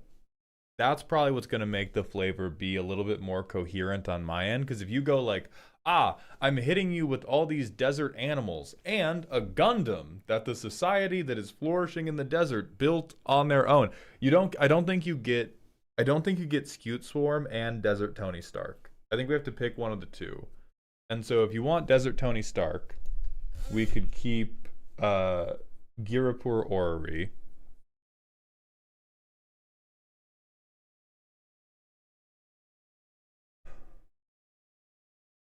Let's go Bug City. Okay. And then it's also because we can try to make the like tie-in that this is a Star Wars deck. If we go, because if it's a Star Wars deck, then yeah, they can have tech. So if we're going fully in on I am Anakin Skywalker's sleep paralysis demon, and we're doing in-universe Star Wars thing, then I think we definitely get the Orrery back. The dinosaur fucking dies. The greenhouse fucking dies. The druid class fucking dies. This guy dies. This guy's great. This guy's great. Great. Very good card that I don't think we get.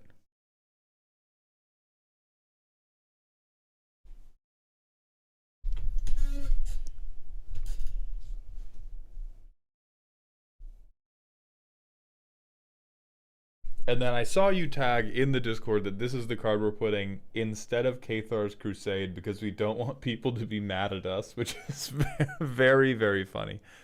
There's a dino on Tatooine, though. That is true, and I still, like...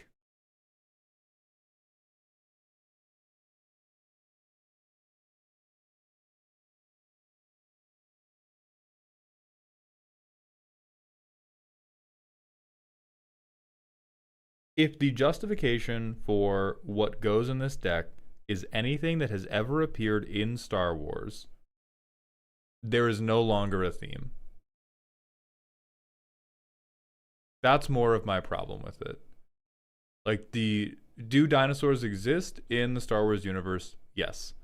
If we want this deck to translate the flavor of this is a desert deck, I am the reason for Anakin Skywalker's hatred.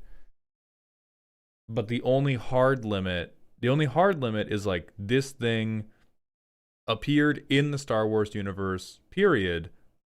We get everything. Yeah, start playing 40k cards. Start playing all the space cards from Edge of Eternity. All those things are in Star Wars at some point. I don't think they carry flavor very well. Yeah, we get all the robots, we get whatever. Oh, I would love to kill this guy with something more thematic. Ooh, I would love to, but he's not anti-theme. I actually like him more than Wayward Swordtooth.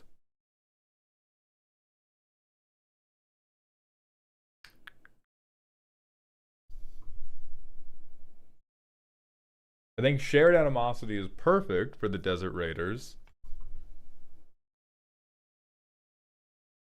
I would almost believe in the Champion of Lambholt if not for the fucking, like, Dungeons and Dragons cottage behind her. That's making it real rough for me.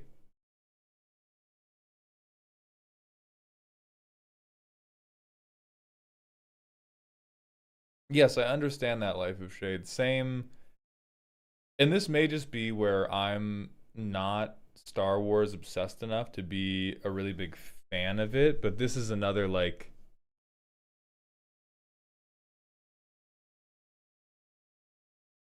it's just another situation. Whereas if you play all this other stuff and then you play Wayward Swordtooth, I'm like, we're just saying stuff. We're just saying, like, yeah, like if the theming of our deck did not force us to make any hard decisions, it's not a good theme. Yeah, like Champ of Lambholt, I think could be a very good raider if she had an alt art that was like a more a more deserty one.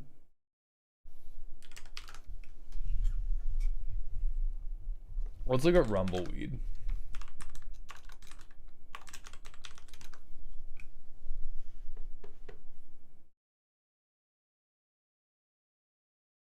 Yeah, this thing could take over Craterhoof. And I'm not even Craterhoof is not even one of my like most need to be cuts. I think Valor and Akros probably needs to go more than Craterhoof needs to go. Like giant sand beast seems less off than like City Watch stands together. And so you would always prefer to go Rumbleweed over Craterhoof. If we need two of these effects,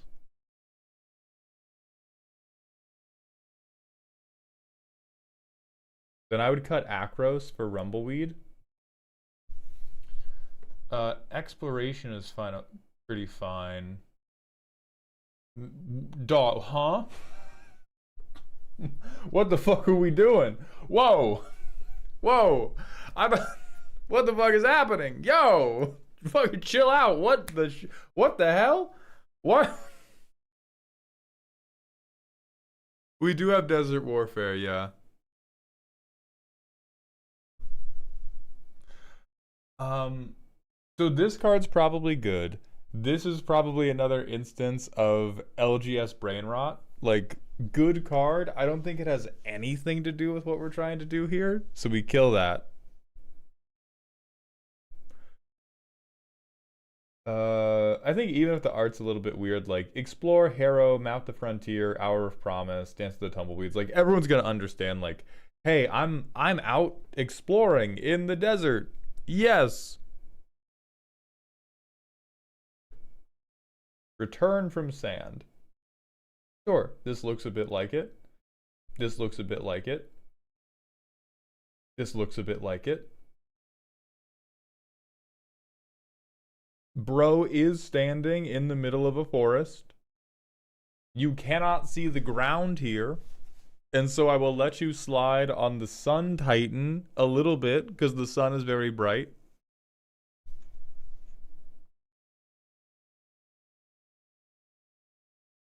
Sand. This is where we've done the best. All right, so we have 22 deserts. Then we have a bunch of untagged lands. Yes, my favorite desert, Minas Tirith. My favorite desert plain. A Lord of the Rings city. This one only stands out because we did such a good job with every other land. I think if on the lands we had just kind of been like, ah, fuck it, these are lands. It's the Mirage. If we want this to be the one Mirage, this can be the Mirage, yeah. Let's see how it actually plays, because it probably plays pretty well.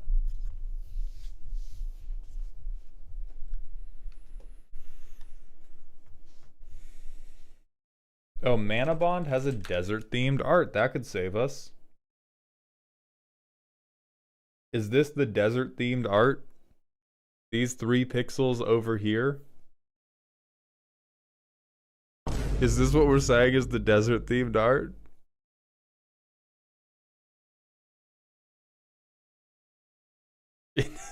Enhance! Yeah, I can almost see some desert. There's something in the way a little bit. There's something in the way. It does look dry, for sure. It looks dry. Yeah, give me that Earthbind desert art. Alright, so let's see how we're actually playing Magic so far. Okay, we can't tap for mana. We can't tap for mana. We can tap for 1 color. Perfect.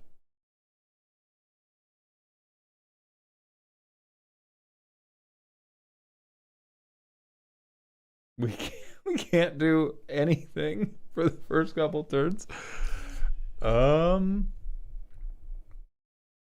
We will go down to 6. All right, Felidar Retreat and lands. Excellent. Well, actually, deserts don't matter till I play this guy. I will play Sheltering Landscape and go get my red source. Excellent. I've done it. Oh, Mirage Mesa. Hell yes. I will choose white.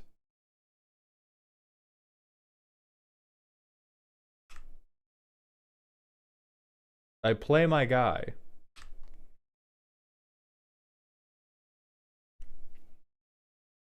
I play Dune Chanter, and I play a desert.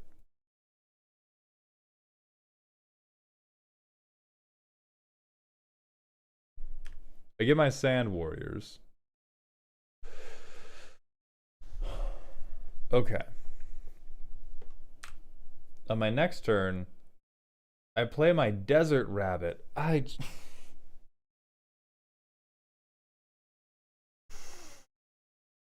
don't believe you, but somebody will. I play my Desert Jackalope, Balin the Haymaker. And I get two more. I get two more 1/1s, right? Also, I do just want to say, Mechavirus, God bless you for not playing token doublers. Good lord, good lord. What, we've laughed about a little bit of the LGS brain rot. What incredible restraint to not try to justify how Anointed Procession was somehow sand themed. We get two of these each time. We played Balin. Do we have anything else? We don't really have anything else to play. And now we go Desert, Bam Bam. Shared Animosity, I kill somebody? I'd be a fucking sand hater after this.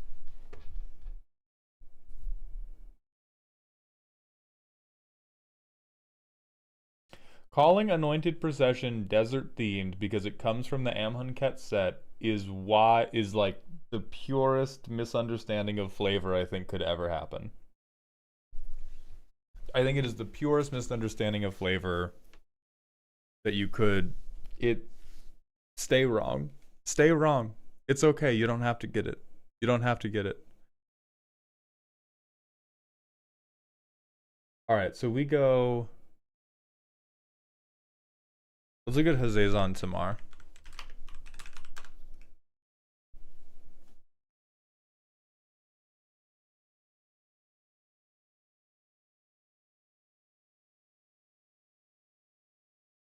Oh wow, he's quite bad. Well, is he the worst? I mean, we get to 7.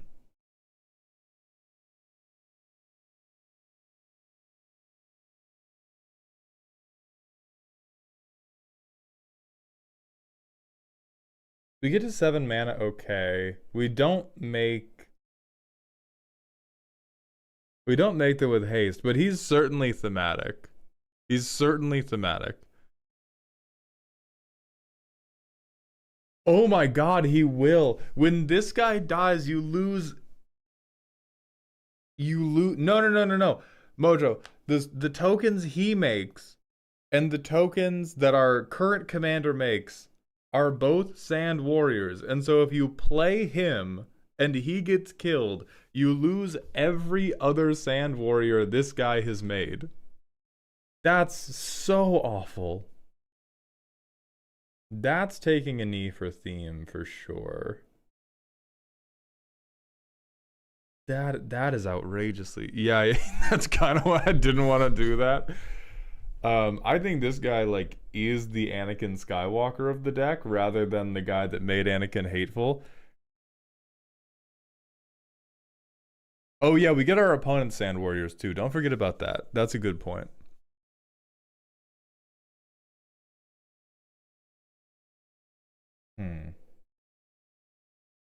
Okay, so what can we do that would make this function a little bit better? Because we've identified maybe only 5 to 10 cards that are brain rotty. The rest we can justify as being desert themed somehow. I do want to see if there's anything we can do with sacrificing lands that will be useful.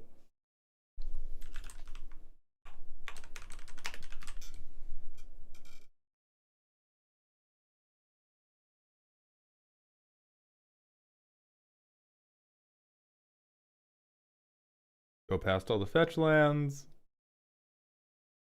Entus Restoration doesn't look like it.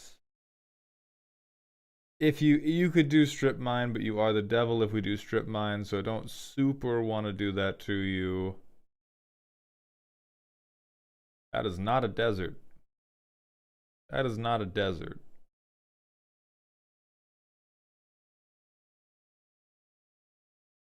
Hmm.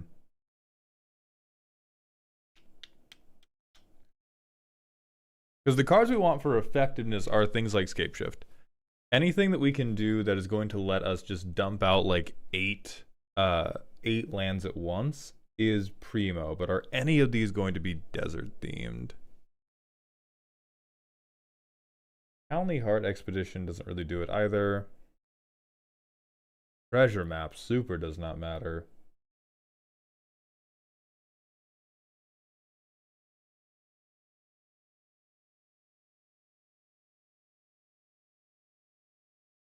We have all these deserts.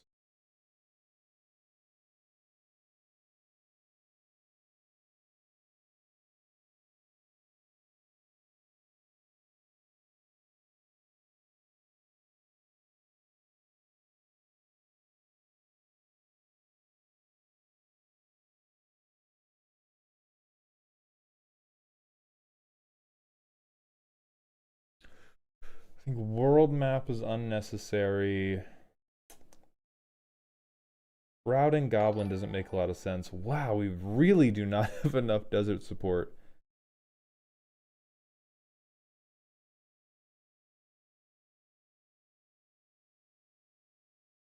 How are we feeling about this guy? How are we feeling about big desert insect man? Spicy, it doesn't have to say specifically desert, but I think it has to give desert vibes. And giving desert vibes is like a really, really specific and weird thing. It has to feel dry.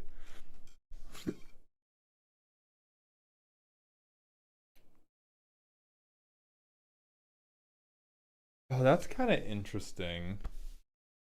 I don't think we do enough with this, but I do like that. Yeah, Mecha, that's what I'm kind of angling towards right now, is I want us, like our commander lets us replay things from the graveyard. I want to make sure that we have lands in the graveyard for us to replay so that we can guarantee that we're just dropping like good desert, good desert, good desert. And if we can play, and this guy kind of double dips as like he is a ritual, he is some kind of card advantage. And the background behind him looks vague enough to almost be deserty.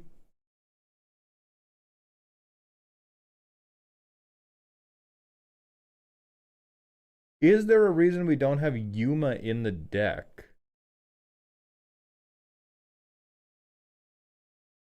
Because they like, this guy was the whole desert precon. Were we worried about him? Were we worried about him taking over the flavor of the deck? Because this gives us land sacrifice that we get to draw a card for, and then it gives us deserts coming and deserts going do stuff. Are we okay with the team up of sand warriors and plant people? Mostly because I found I wasn't having enough lands in the yard to cast him for cheap enough. I think we could fix that. Let's see if we can before we commit to that. But I think we can.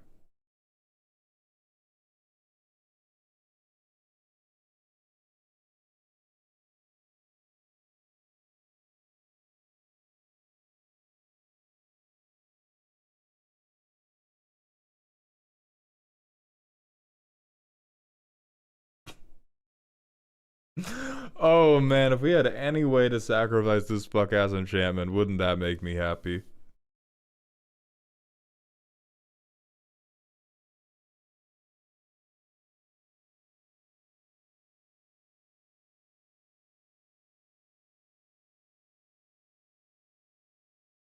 Alright, how much do you hate counterspells? Let's talk about being evil. And let's talk about if we can justify this at all. I don't know if we need quite a lot, LOL. Okay, perfect. Because this is the type of thing that you can double dip on. Because you can just leave a land untapped and be like, okay, I'm going to replay that next turn. And then nobody else is ever going to fucking do it because they're not replaying lands from their graveyard. Holy shit, where has this card been all my life?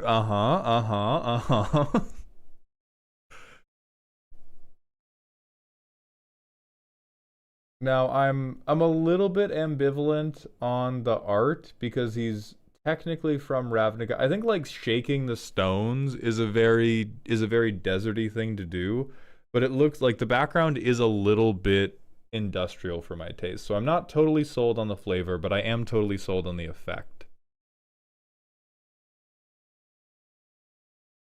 We are not going to do mass land destruction. We are not taking you.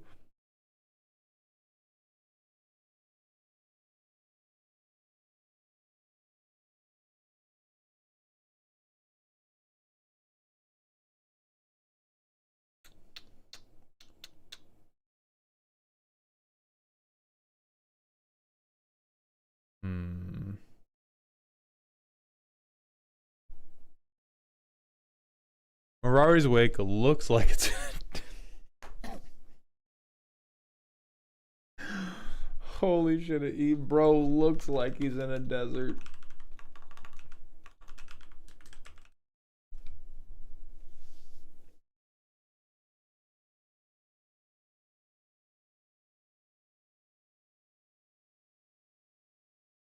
It do be looking like it's in a desert. It's definitely a win more card, but holy shit, do he ever be looking like he's in a desert? That is true. That is true and fair.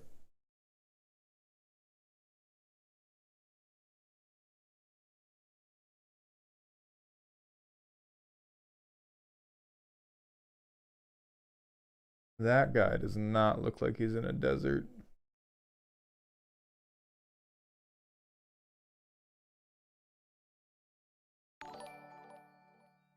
How? Okay. This guy's kind of cute. And he's a Minotaur though. Deserts are not known for their Minotaur population. That sucks. So this is an effect that I don't think we get to have because I'm trying to reach. I'm trying to reach right now. I cannot reach for how this man is desert flavored other than there's like brown shit behind him.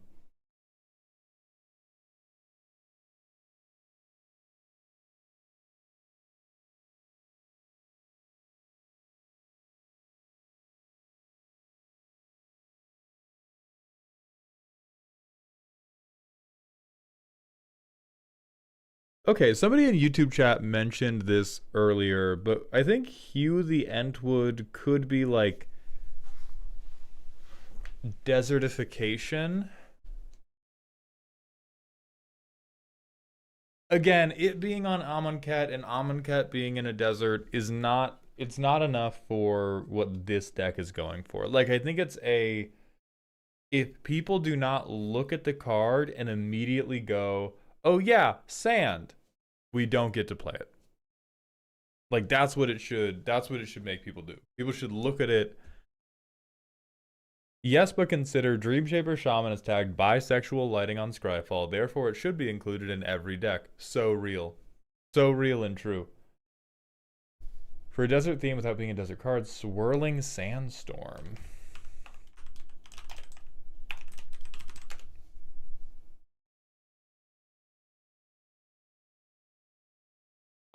So Jared, perfect on flavor. Unfortunately, it is terrible doo-doo. It is actual very bad doo-doo.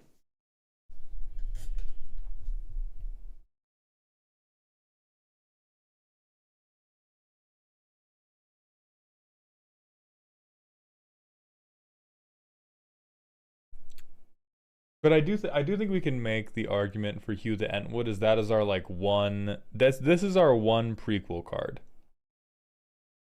This is our card that we say this is how we got the desert. And we hope nobody pulls a face at us.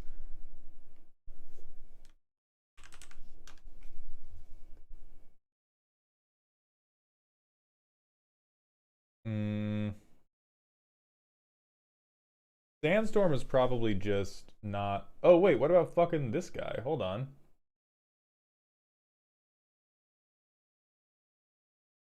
Where's this guy? 1/1 counter on each creature token you control. Where the hell is this guy? Where's this girl? They're in the middle of a fucking sandstorm. Are they in there? Am I blind? Are they in here already? Where are they?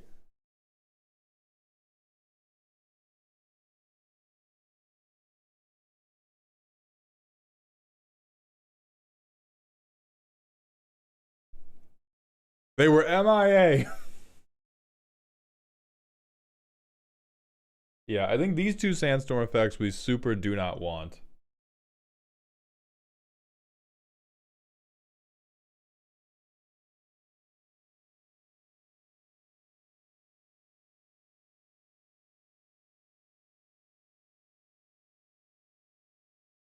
Okay, so I think between these 5 cards, this is most of what you need. And I think you do have a like 90% efficacy theme deck. I think there's a couple things that I disagree with that you can probably justify. Like, I don't know, bro looks like he's turning into sand. I don't think you get this, quite frankly.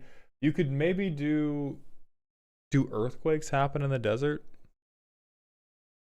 Ramanov Excavator's not in the deck, and I don't think we need it because our commander does it, and our commander's cheap. Sandquake.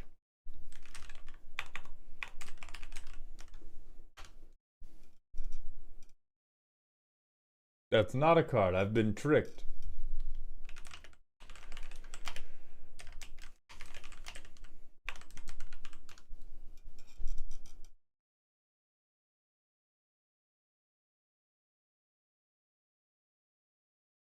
Let's go to USGS to figure out if deserts are a common area for earthquakes. Found along the rim of the Pacific Ocean.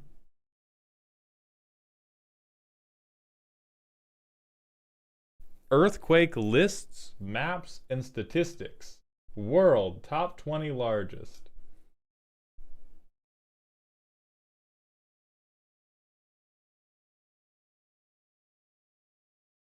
Chile, Alaska, off the coast, off the coast, off the coast, offshore, near the coast.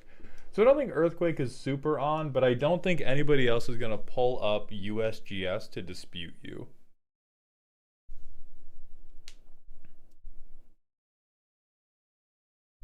I don't think we have Sandworm convergence.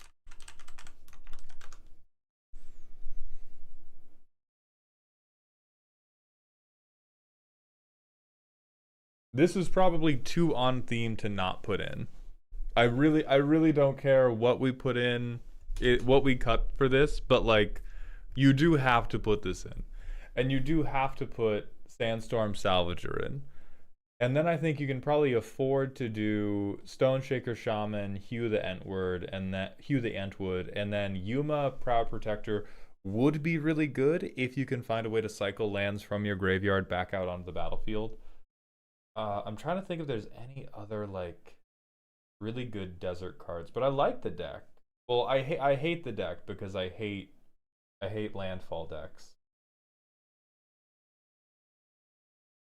But I think unfortunately you can't justify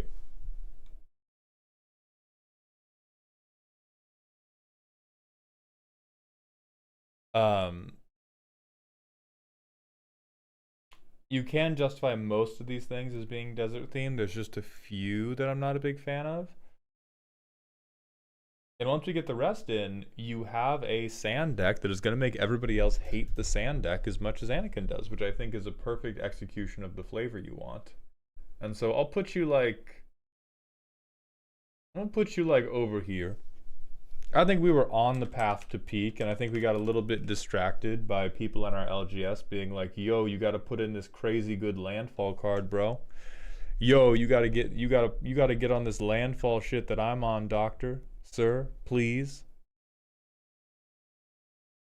Please, Sandman from the Spider-Man set. Please do not. This is another perfect example of, I mean, you can, but I would be personally disappointed. I would be personally disappointed in you. That's going to be it for your deck. We're going to go to the manual ad break, and then Gray Merchant of Asphodel. If you are here, please give me a sign of life, and we will get to your deck next. I'm going to hit the manual ad break and then get some water because I am very lightheaded for some reason.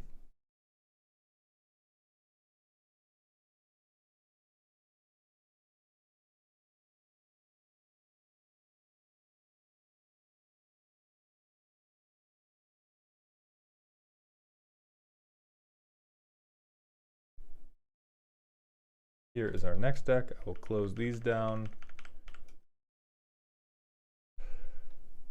Oh no, another theme deck. Oh no. Oh god. We'll be right back. Oh no.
Okay.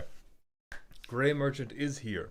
We can look at what I really, really hope is not going to be a monster fucker deck. Alright, this deck is inspired by the Alien franchise. There are creatures included to represent the titular xenomorphs, as well as iconic scenes and characters from the series, but the main theme and deck is centered around the synthetic humans. They gain access to more knowledge than everyone else through Mother, share it selectively with the rest of the crew, and then use it to sabotage the ship and betray the humans once a new, more sinister directive is implemented.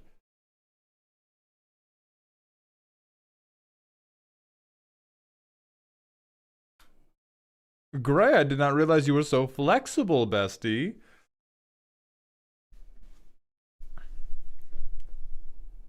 It's Winter, who, yeah. The lengths we go to. Okay, so Winter is now a cyborg, I guess.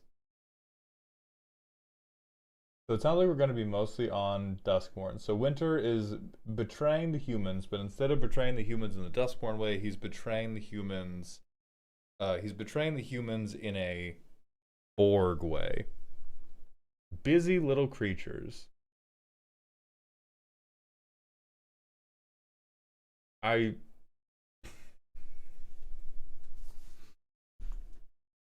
You know what I'm gonna say, right?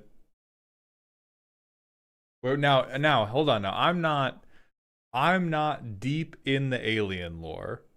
Can somebody let me know at what point in the alien lore the deer show up? Cuz I'll believe it. I've seen a couple of the movies. I liked them. I do not remember when they were attacked by a giant golden deer. And if we could just get a little quote on that. Winter does kind of look like Ridley. Yeah, you know what? Genuinely, I do believe, Ridley. It's in the director's cut.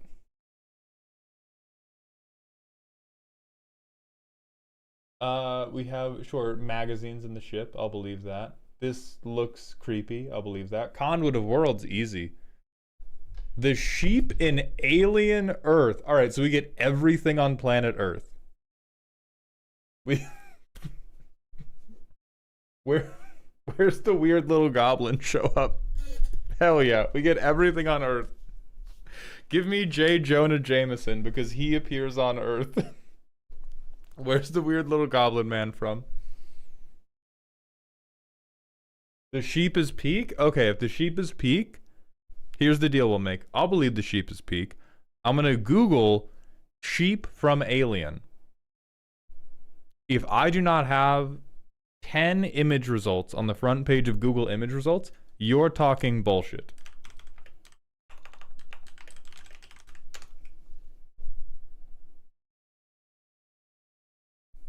Sheep's peak. Sheep is peak. I accept. Hell yeah. All right, this works. True expendable. I like Haywire Might. I like Unholy Heat. Beastie Beatdown is perfect. Sheep is not elk, but it's like,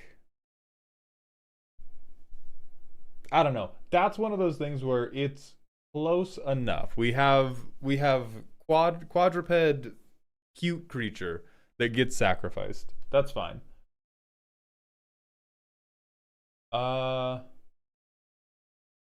Convert to Slime is really, really good. Terra Sunder's really, really good. I like these. I can't lie to you about your chances, but you have my sympathies. I love Untimely Malfunction. I love Creeping Dread.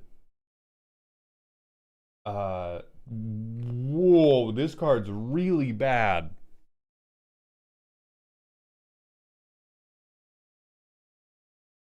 Wow. Wow. Whoa, okay, so we're good on flavor. Why? Whoa. Have we considered playing effective cards? I don't want to seem untoward, but if we considered playing a card that is going to make us win at Magic the Gathering, because we have like, wait, what is 7? Dark deals $7 because of all the goddamn Turgid players.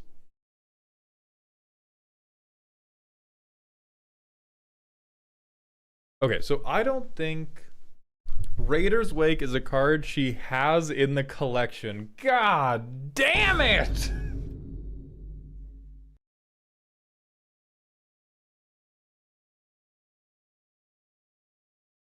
You're feeding me sheep cuts and we're going back on I had this? No!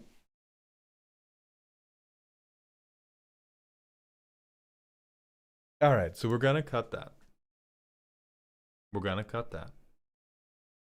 I think in general, focusing too much on other ways to make people discard are going to be wasted slots.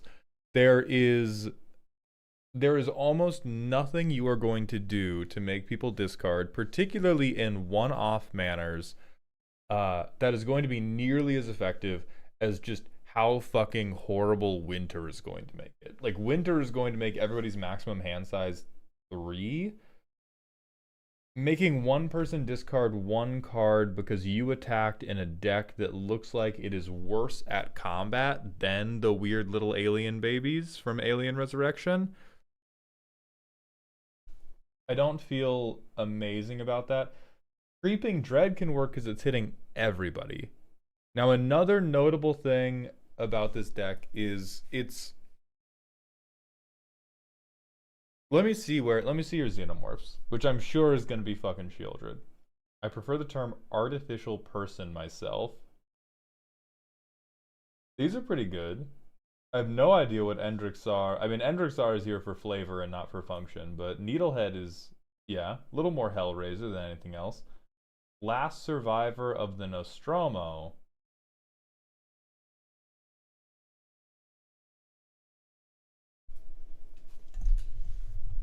We're just dropping quotes.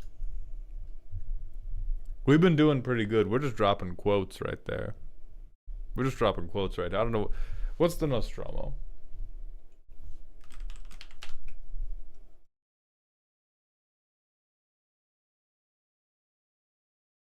Got me reading blogs. It's Ripley and her sacrifice.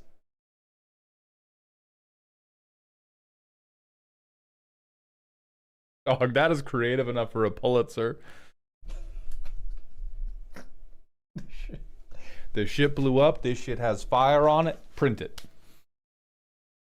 Ship blew up. This is... This is a woman.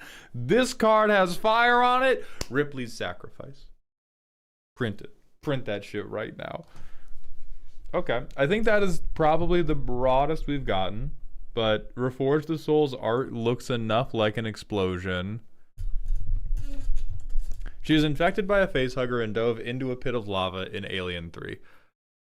Yes, for Reforge the Soul. I will even accept the titling of that, because we have like big fiery cleansing of the world, which is pretty one-to-one with what Ripley did. And then we have Angry Woman. Which, sure. Sure, I will simply scroll past to avoid getting into a fandom argument about that, but I think if the justification is like, yeah, the bitch is angry, that's again every Magic card. It's Ripley before the lava. So is every Angry Woman! Okay, Burning Inquiry. This is a very good card to make people angry. Demand answers is perfectly fine, perfectly in line with what you want to be doing. Phyrexian Arena is definitely here because it has the 6 xenomorph art, but I will sign off on that. Are we tagging this as card draw right now? I can kind of see it for alien flavor, but ooh, oh boy, oof.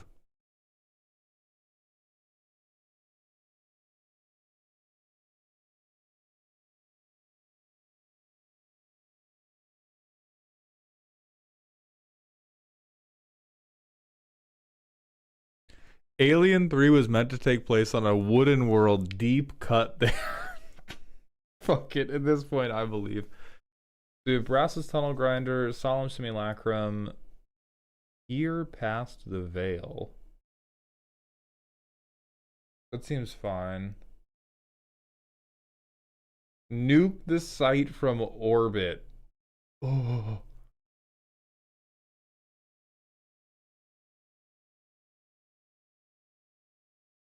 You've lost me. You've... It was so good. It was so good. It was so, like... It was so on. It was so on. It was so popping. I was so ready for the xenomorphs, and then you showed me 8 million termites. Wow. I was waiting for a big hit. The bugs are a reference to the TV series to I Don't Care. I don't care. The moment you play, I don't care what screenshot you show me, the moment you go, this is my alien deck, Scutes one. Dusk Hatred, thank you for the 100-bit cheer. As JT Rules has pointed out, for flavor, this is one of those things where I'm sure you can justify it. Sheoldred is more on flavor for me than this is. Sure, maybe there are bugs in the TV show.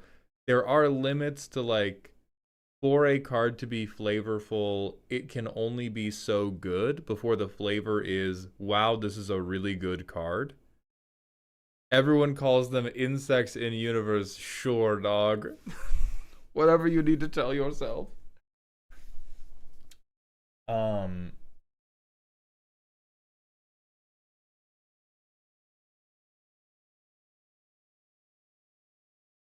Like, I think it's the difference between, hey, I play Osseous Stick Twister. Like, we have a bunch of very, very bad ones, And then we have like incredibly good card that does not care mechanically about what your deck is doing at all and will just win you the game. I think that is where it loses it for me. Is everything else is still participating in the Xenomorph theme, and everything else is participating in the mechanical theme of I'm going to make everybody draw cards, I'm going to punish them for drawing cards, and ooh, I'm going to punish them for like discarding cards. Sure, people call them insects. Yes, we can. If somebody like brought us before the court and had to be like, you have to prove why this is on theme or you're banned from the LGS. You will not be sentenced to the chair. But as we talked about the quips, this is the Rhystic Study in my Librarians deck. It's just so, yeah, it's just so good that I think we can get something else.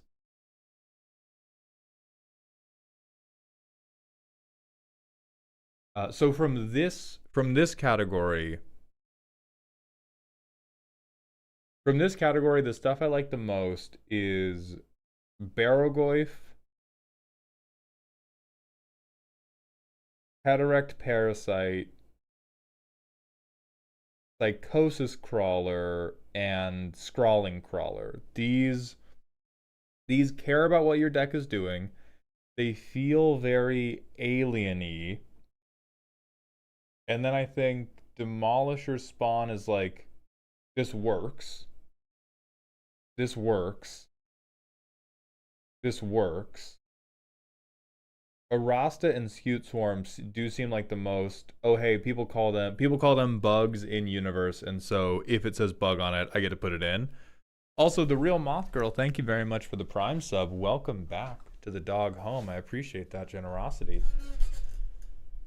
There have been a few updates since your day. So on Attack Mill, yes, this guy's just very good. I think all of your lands pass muster instantly. Earth Hole makes a lot of sense. Chestburster Scene, beautiful. Arasta's the queen.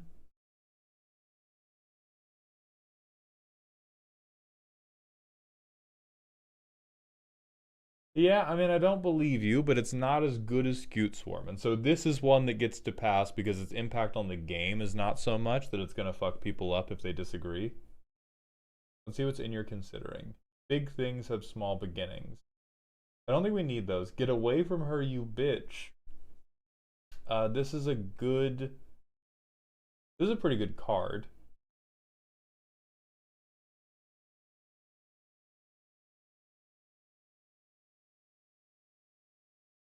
Birthing Ritual seems quite good and does actually seem very in line with what little I know about the Alien franchise. That seems very like chest burster, sacrificey type thing.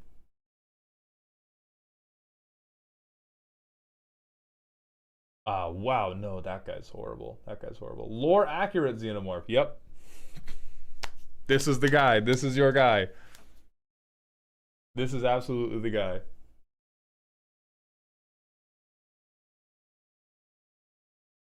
Wayland and Utani.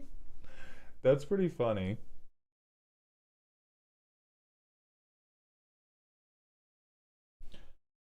So I think Phyrexian Obliterator comes in for Scute Swarm. And then the thing I'm most worried about is we are very, very good on flavor. We are very, very not good on winning games of Magic the Gathering. And Winter is a deck that tends to draw a lot of hate for making everybody discard.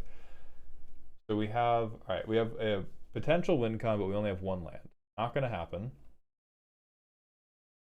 We have a card draw engine, we have removal, and we have Burning Inquiry. Do we do tapped? Oh, we're not going to be able to cast Phyrexian Arena. Fuck. Fuck.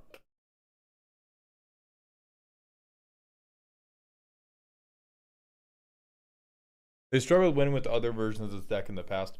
Yeah, I mean, it looks like none of our Xenomorphs can really win the game. And that's probably why Scute Swarm came in.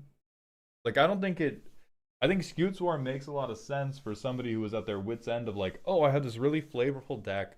How do How do I make it win? I keep resolving all of these really flavorful discard cards, and then everyone at the table just gets super fucking mad at me, and then I'm dead.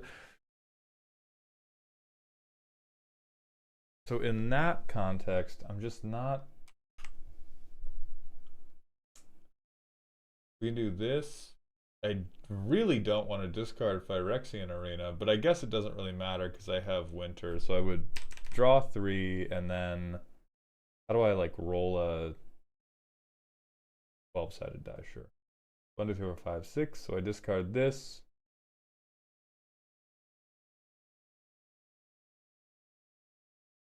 I discard Stomping Ground.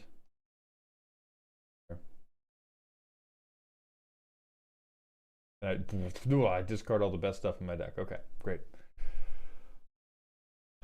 We have sorcery, we have instant, we have land, we have instant. So we don't yet have delirium, but we're pretty close to it. I need to get like a creature or enchantment or something else into my graveyard.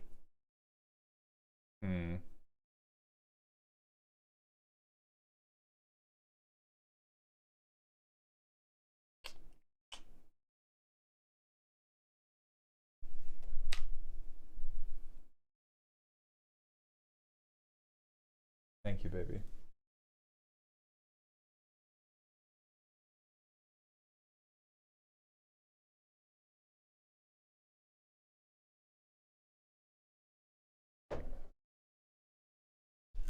Oh, there's a select card at random. Thank you very much. We have this. Oh. Well, would we even play this? I think we might just play this and then peer past the veil, because then we get land. Oh yeah, then we get enchantment in graveyard. And so now we are okay. So we get to 1, 2, 3, 4. So we do that on someone else's turn. Winter. Delirium is achieved. Woof. Alright. So everyone's maximum hand size is 3. The entire table is looking at us like we're the bad guy. And what can we do about it? We can reanimate something, which we don't have any creatures. We can Feldon, which we don't have any creatures. We can Winter, who at least has Death Touch.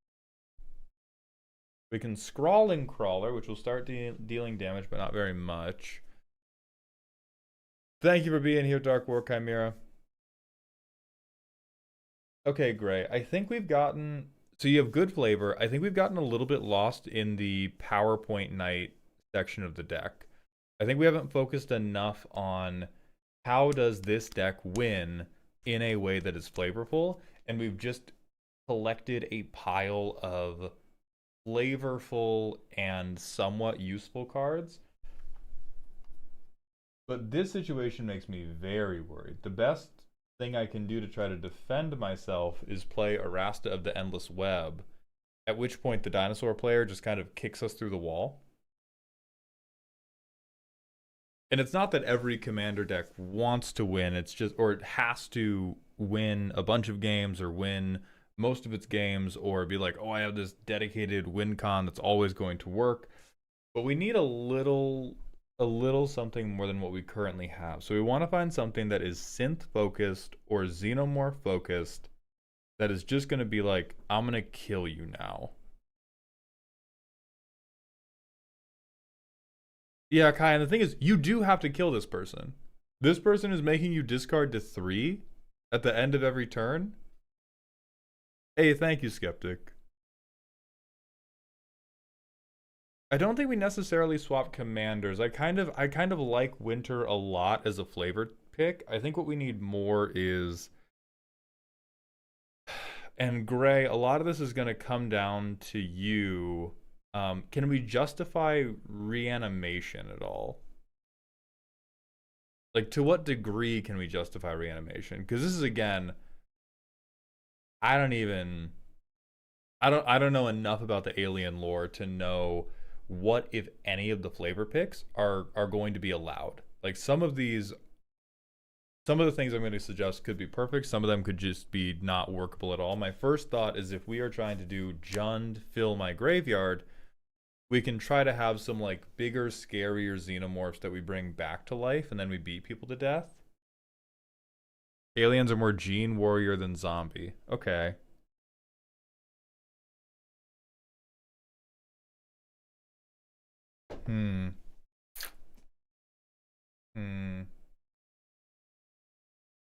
Steal from graveyards, right, but that's also reanimation.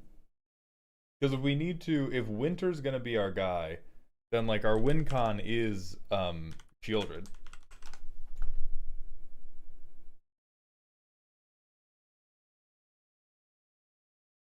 Like if that ain't a big alien bitch, I don't know what is.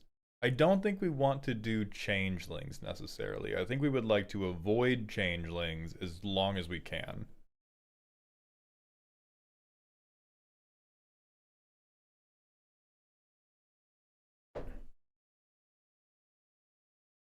I'm trying to think about what else we could do that's going to be kind of group luggy. Peer into the Abyss combos make me so sad though. Like if we do Peer, I didn't want to put Shieldred in because I thought I'd get the Rhystic Study treatment, but we put Scute Swarm in! I think this is one, personally, I think the flavor holds well enough that I would be like, oh yeah, of course you have Shieldred in here in your alien deck, but it does look like a fucking alien card. Like it looks like an alien character just straight up. So what else can we do? Because let's talk about who I want to put in and who we don't get to put in.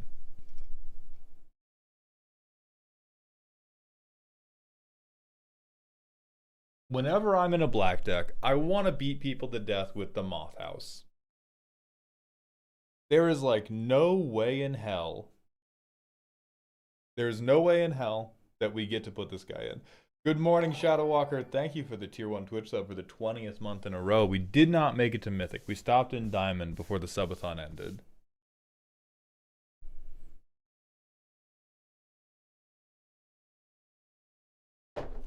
So what are some other big scary Xenomorph Jund guys? Let's go to the zoo. Let's see if there's any tech the other Winter players know about that we don't know about that we can find a alien justification for.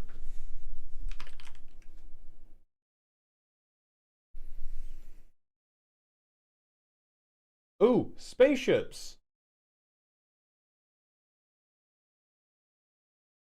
Spaceships, right? That entire goddamn series is about spaceships. That's in the deck, boss. My fucking bad. My fucking bad. I got so happy thinking I was going to be helpful for a moment. Yeah, the Juggernaut. My fault. My fault. Okay, what else can we get? Valgavoth looks like the inside of the Xenomorph ship. Fair ad. I don't know if it's a fair ad, but if you think it's a fair ad, whatever you think is most important here. Oh, Megarim doesn't make any fucking sense. Liliana's Caress doesn't make any fucking sense. Spiteful Visions doesn't make any fucking sense.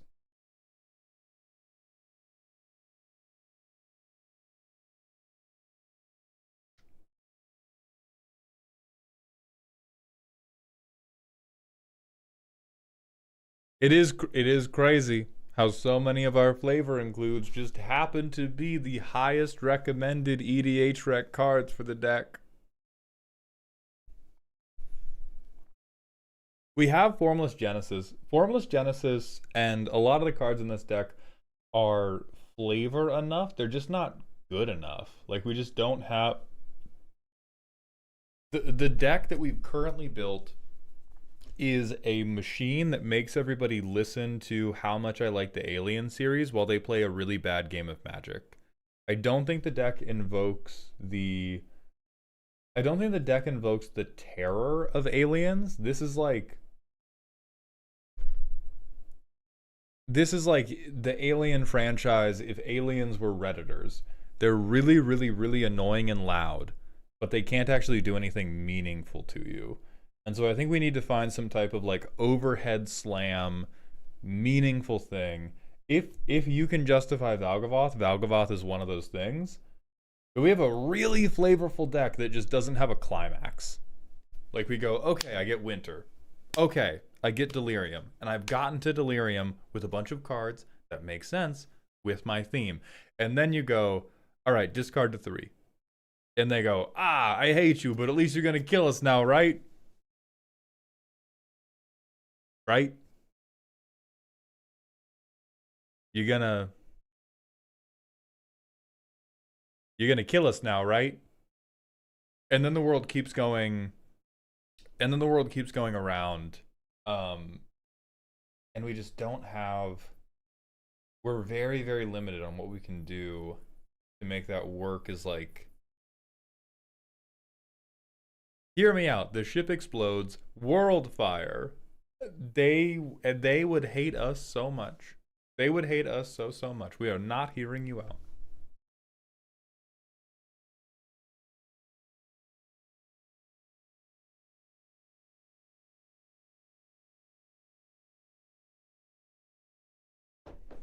So we could do, but we don't need to fix the removal. The removal's good. I don't think this card should stay. This card you just had, and that's okay. Everybody puts in a card they just had. So that guy could become Valgavoth. What does Grim Player do? Wow, that's really bad. Wow, that's a really bad card. Okay.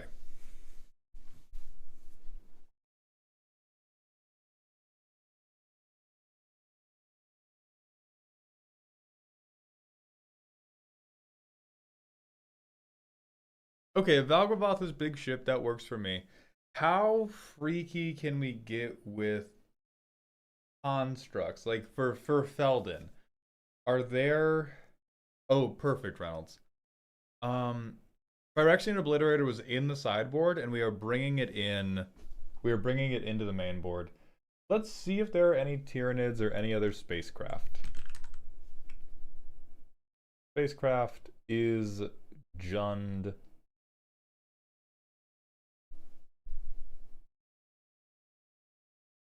I mean, what if we brought the Dawnspire in, huh? What if we... That's how desperate I am. What if we just brought a big fucking ship and we ran it into people?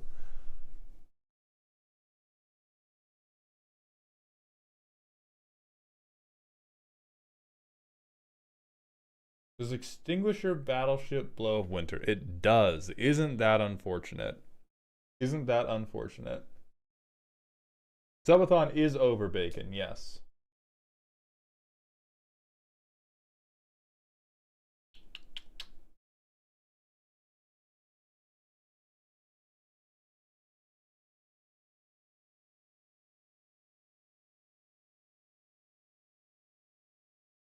Okay. So I don't think Dawnspire is like the perfect card for the deck. That is how desperate I am in terms of meaningful win conditions. In terms of just like meaningful, big, aggressive, I'm gonna fucking get you now. We need more things we can put on the field that's like bad alien shit is happening to you. And your commander is not very important to swing, so we can use him to station without really losing too much.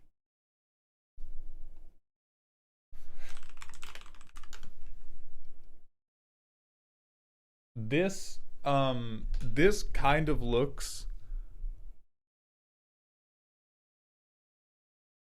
This kind of looks like the construction mech that Ridley got in the first movie, right? Please tell me. Yeah, it's just the loader. It's just the loader.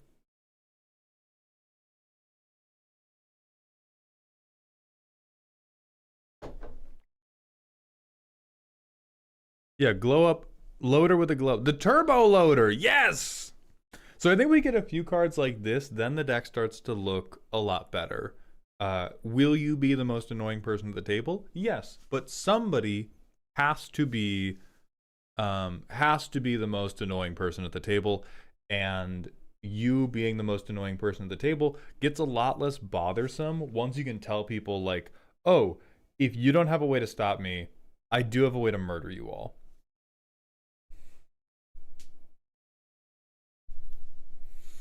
Now, please tell me that a ball was very important in the Alien franchise. Please, please, please, please, please tell me that at some point during the Alien franchise, a ball was deeply, deeply relevant.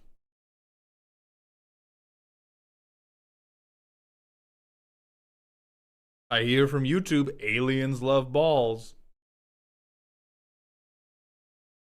Let me look at Old One Eye. Is Earth not a big ball? Alien Earth reference.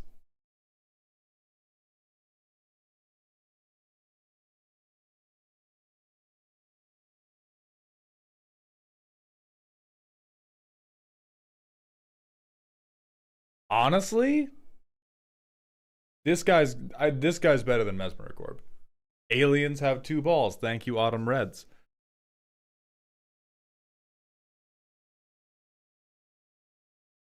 This is like 100% a big fucking xenomorph. You can use the card draw from Winter to bring him back to hand. Thank you, whoever recommended this. This one is very, very good.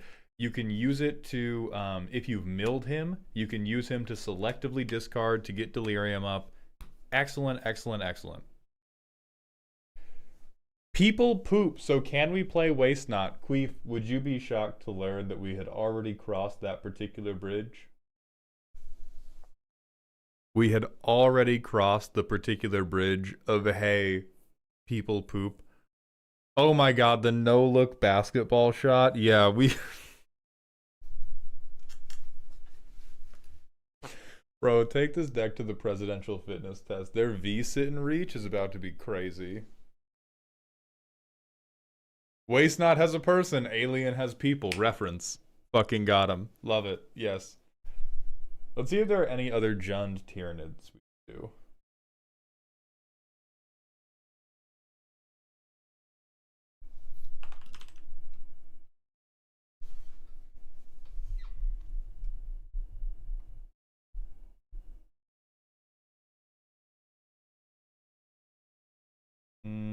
Not great. Not great. I think the Tervagon has potential.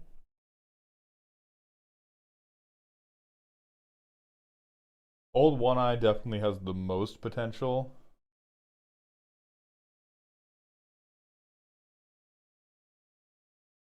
We do not have red sources dealing damage, so I'm not a massive fan of that.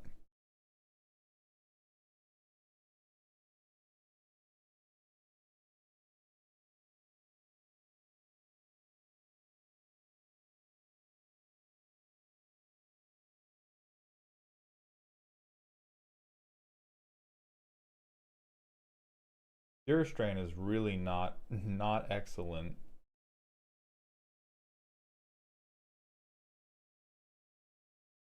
I don't think Toxicrane really hits any of the notes that we need out of the deck.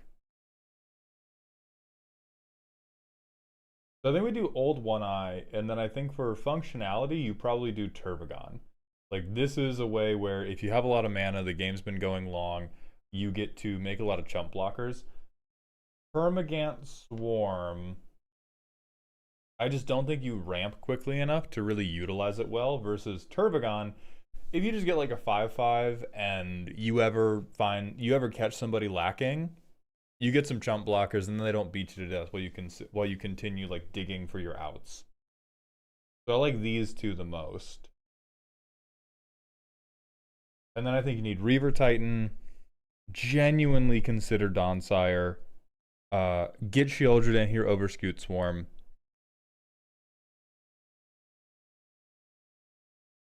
Are any of the Sheoldreds in this? She fits both parts of the aliens being weirdly erotic while also being horrifying.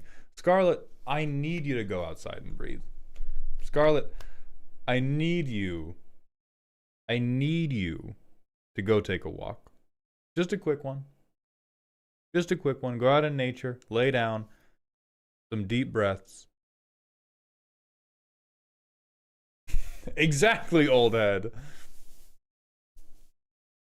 Zoria, I am partial to. All right, now, Gray, hear me out, girl. Hear me out. People die in the Alien series. People die quite often. Aliens kill people. What else kills people? Sharp edges, bladed weaponry. Therefore, this is merely a reference to all of the death in the Alien series. I wish so bad we could include this. I do not think there is any way you can. But God, would I like you to. Yeah, this is a Predator movie. If we were doing an Alien vs. Predator movie, which, hey, there were Alien vs. Predator movies.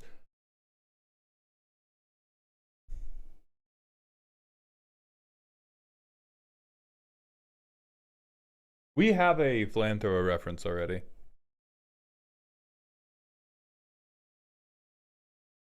But yeah, we get Phyrexian Obliterator. We get more things that are just like, hey, here is a big xenomorph-shaped problem. And I think that will solve any gameplay issues you have with the deck. I think from a flavor perspective, you've hit this on the head very, very well. I think we've hit this on the head very, very well. I'm going to put us up here. I'm going to shorten your name to Gray. But I'm going to put you up here. I think we're like very, very good in terms of a faithful execution. And I think most of what we're limited on right now is how do we prevent this from feeling drawn out and condescending. And the way you prevent it is you hit them with the Valgavoth House. So we're going to go to the ad break, and then we're going to do Captain Mal Reynolds' deck. Thank you for being here, Gray. I hope you enjoyed, or I could provide at least some type of useful intel.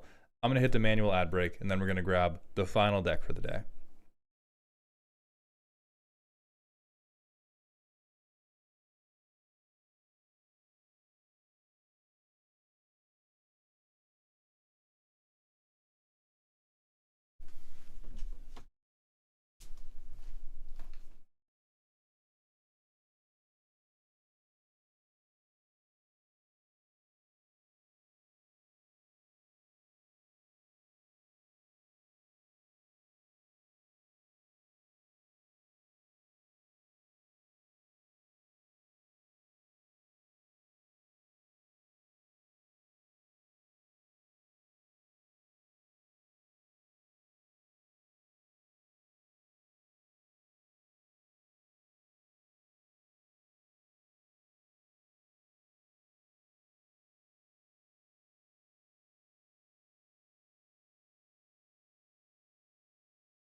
Okay.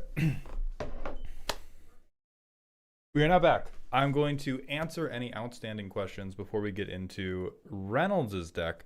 Gru Grux King on TikTok. There are 3 ways to get your deck reviewed right now. The first way is we give away free deck reviews every single month. The ones we're doing right now are ones we gave away during a Twitch subathon that just ended. The next time we give free ones away are probably going to be, let me check my calendar. probably going to be October 4th. The next time they go on sale on Ko-Fi, which is the main way people get their deck reviewed, they're going to go on sale on Ko-Fi October 5th, which is a Sunday. For the rest of this month, we're just going to be fulfilling ones that I gave away during the subathon. But if you want to get in the queue immediately, you can do that for $500, which is a ridiculous amount of money, but we said it as a joke, and people did it.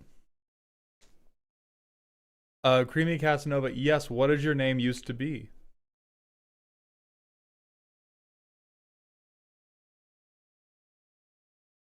Boss, can I get a stink check on Glare of Subdual in a bracket 2 Nyatana deck?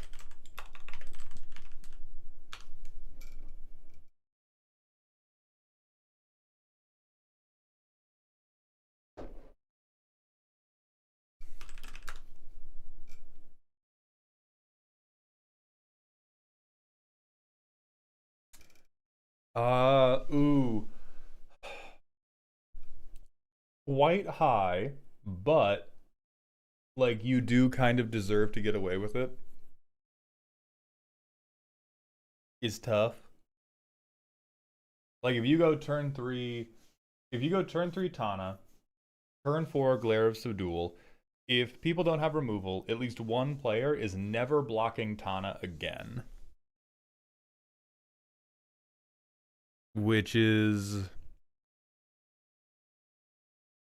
I don't know. That's stinky, but also like you did the thing, you get to win. Partner is Keleth, by the way. That part's fine.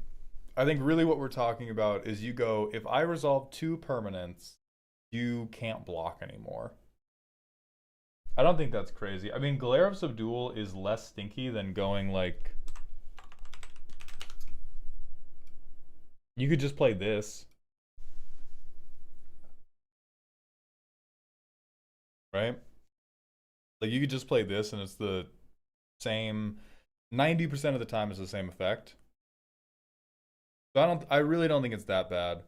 Don't say haha dog. Don't haha me. No, don't put this in the deck too.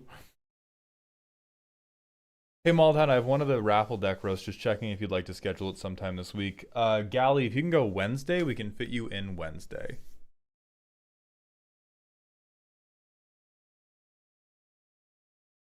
Then yeah, Jomi, I think this is just, Glare of Subdual is just slightly more appropriate Bedlam.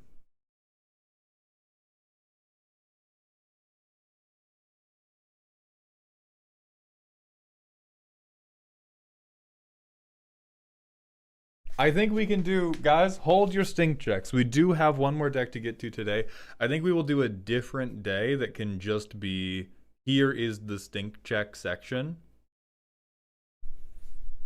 But once we start talking about bracket 3, bracket 4, you get to play good cards. That's the point of the bracket system. At bracket 3, you're allowed to play good cards. You're allowed to play good synergy.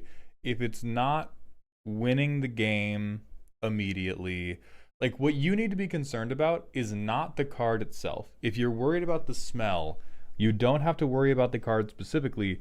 What you have to worry about is the consequences of the card. If the consequence of the card is that my opponents are not allowed to play Magic, but they have to continue playing for multiple turns until I can win, that sucks.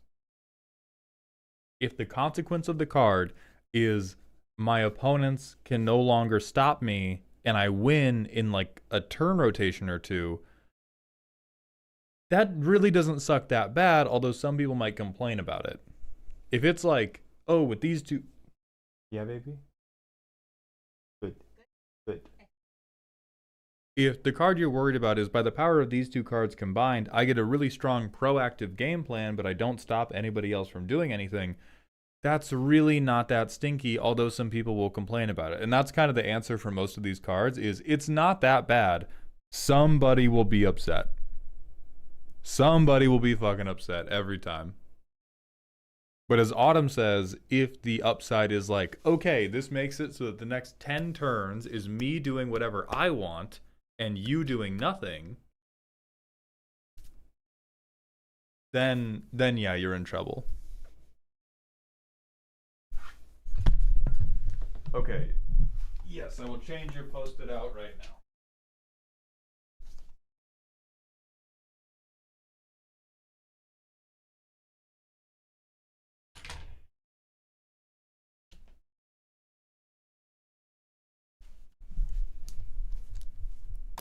That is not a Sharpie.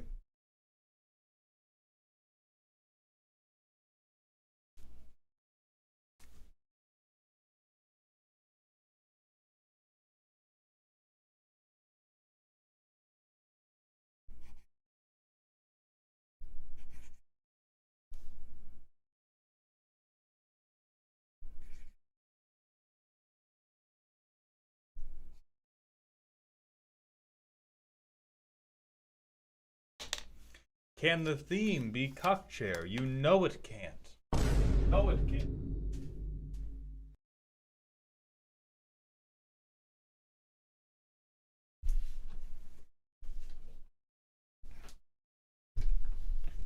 Okay.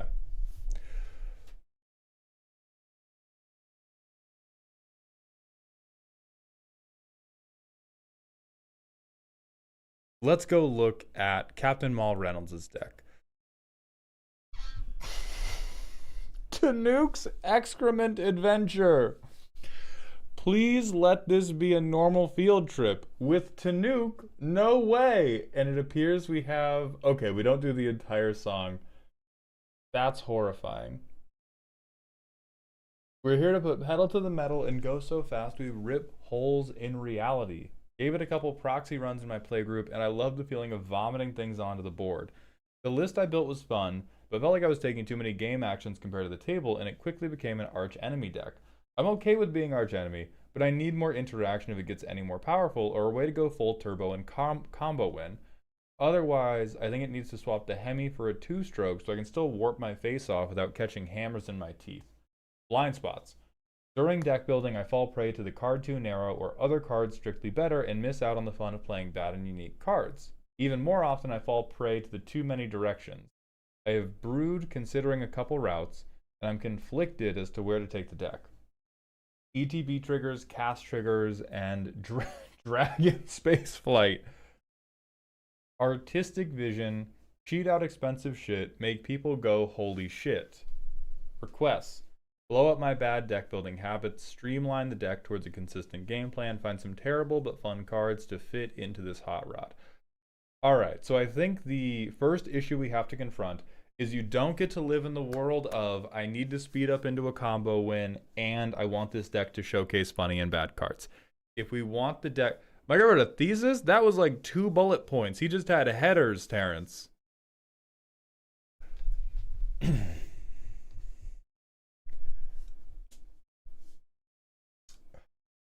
The main problem we're going to have is genuinely this guy does not deserve to be a commander. Because the only thing you can do with this man as a commander is flop out your Magnum Dong and then have everybody hit it with a hammer. If you want the deck to showcase bad and funny cards, you have to accept that the natural result of that is you then lose the game. I have a deck like that. It's still very fun. I'm on my way to with the other. I love you. I love you. There's watermelon.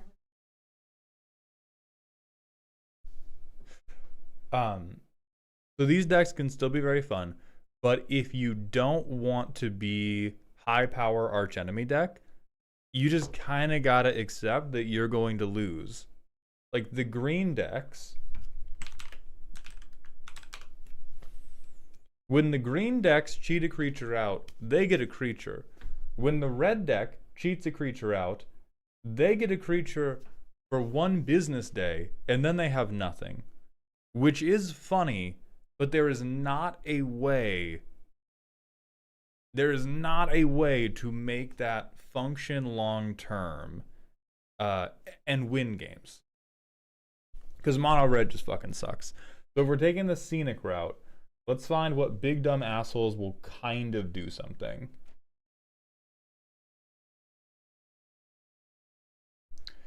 I think we kill Crappy Hoof. I don't think... Sir. Sir. What are we going? What are we doing, man? Wait a goddamn minute.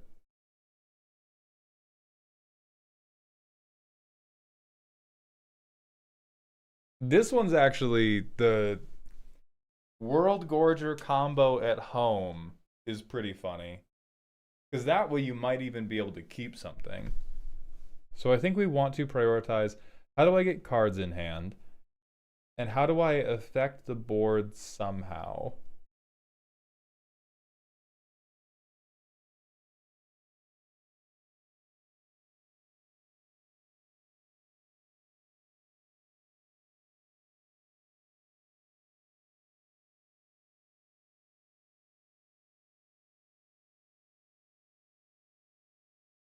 Oh,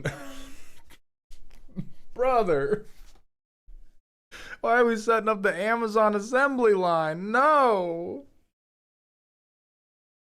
I see what we're doing here. We're trying to we're trying to chain a bunch of things for mono red, mono red, mono red. It's well, Terrence, it works for any of the good artifacts because they have a casting cost of 2 in a red and we semblance anvil. Okay, something being normal doesn't mean it's good, Bone Lord. So we're going, how do I chain through my entire deck? I think this is the attitude that we actually like. This is the type of attitude that we probably kill first.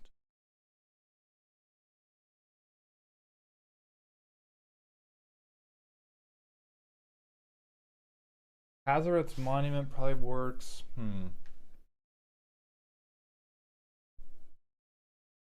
If you semblance anvil and artifact creature, it does both. Yeah, it's very useful. The perspective switch I want to try to imprint upon you is this part of the deck is built for how can I exploit Tanuke's effect to be happy. I would like I would like for this deck to end up in a place where if you go turn 3, turn 4, I play Tanuke. Turn 5, I warp one thing for 3 mana. I want that to make you happy. If that can't make you happy, no amount of this is going to make the deck consistently spark joy. So some of these can stay.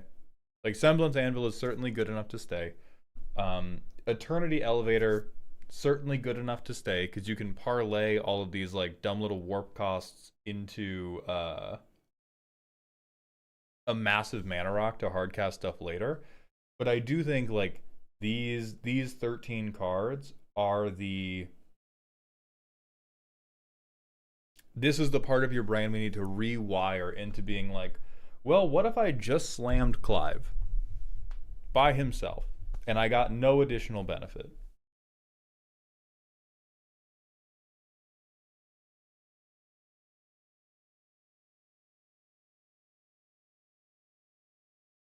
So we're only getting them to exile, so we can't do...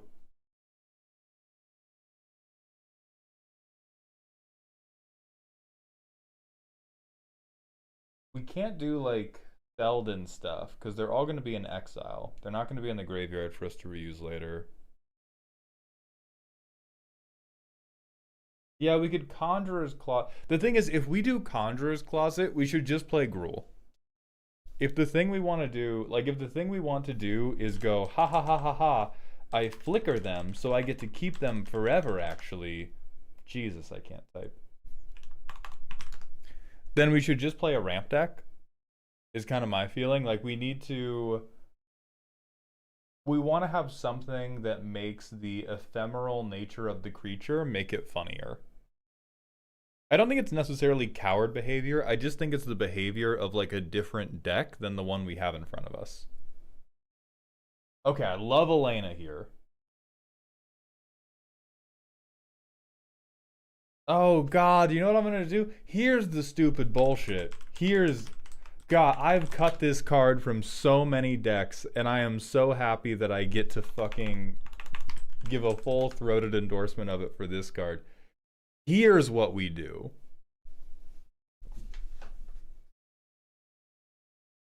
Just stay with me. You can play it before Tanuke. You can play it before to nuke, and your warp cost makes that equip cost so much less painful. I flop out Todd the massive shithead. I punch 20 treasures out of you.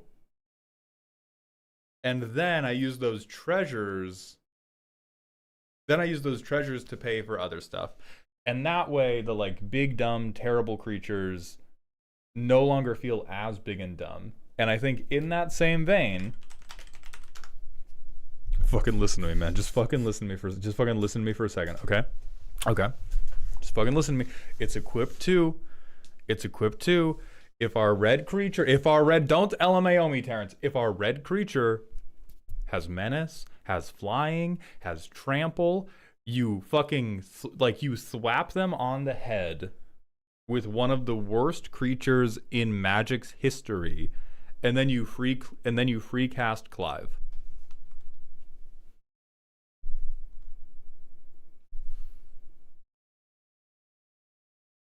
I think that's a way to parlay some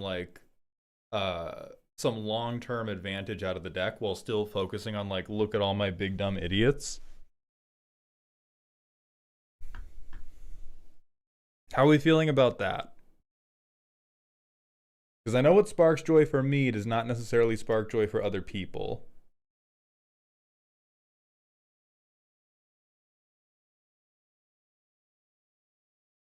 But like, Jesus, we're hard up for card draw. Jesus God.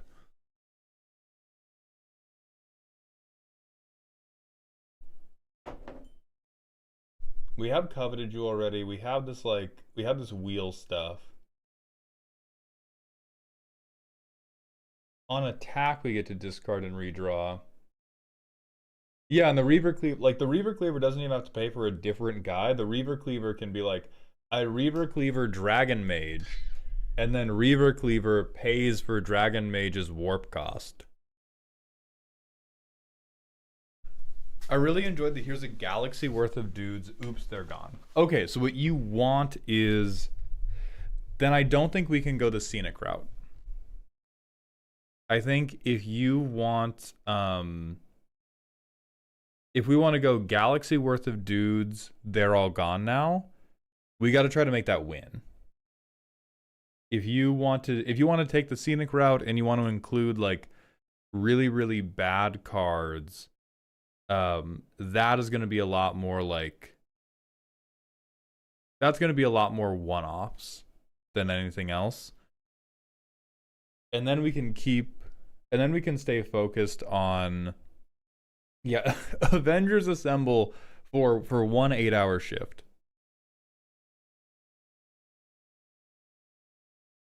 Oh, please tell me we don't have Helm of the Host. Hold on. There's no way, right? Okay, we can't. No. We're just getting like unblockability or something like that. That's not bad.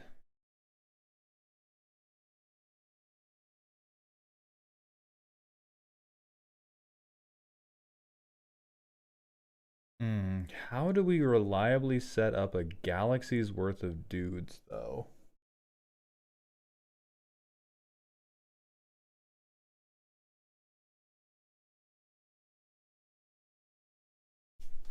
What about Ilharg?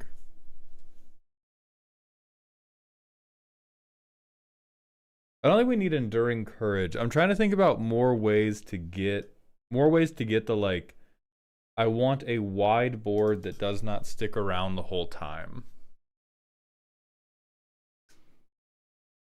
We might want Enduring Courage just to be a haste enabler, because we may want to focus on going like, how do we... No, Terrence, at that point we don't need Reaver Cleaver. We need to keep draw chaining. The nuke grants haste to anything he warps, but what we don't want to be limited by needing to warp things.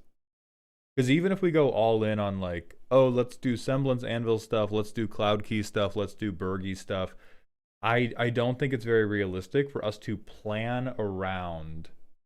Oh, he just gives haste to everything. Never mind. Okay, now we're on. So we just want to do whatever we can to get creatures out from the top of our library. We have Flame Shadow Conjuring already.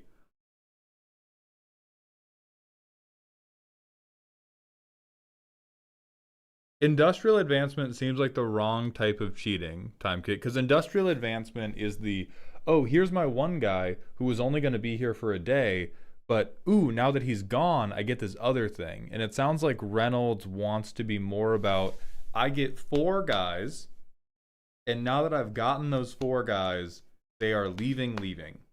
Like, they're just fully gone. So we need to keep refilling hand, which means the stuff they've already put in, like Combustible Gearhulk, Clive, Bedlam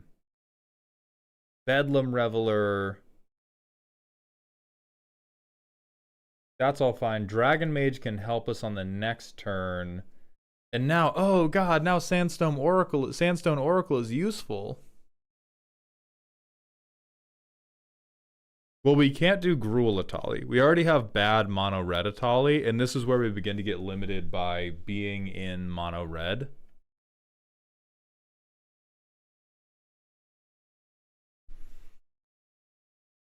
Let me look at Sarkhan's Unsealing.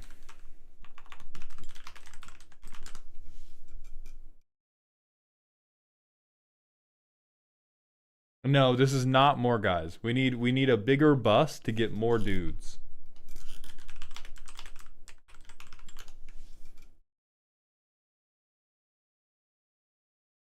This is crazy copium. This does make the end stone make a lot more sense.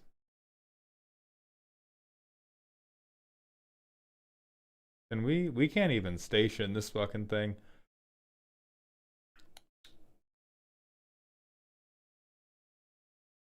Okay. So in the context of what you want the deck to be, I think we probably cut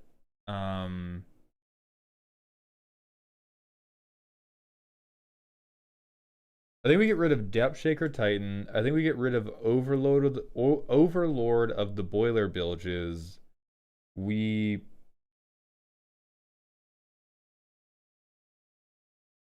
God, I really don't want to cut Atali. We probably get rid of Extinguisher Battleship, and we probably get rid of Myojin well, I guess Myojin is like a useful interaction tool.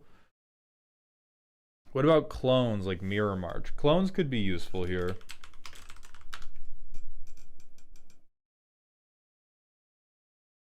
This is really fucking expensive, but it does build up to what we want to do.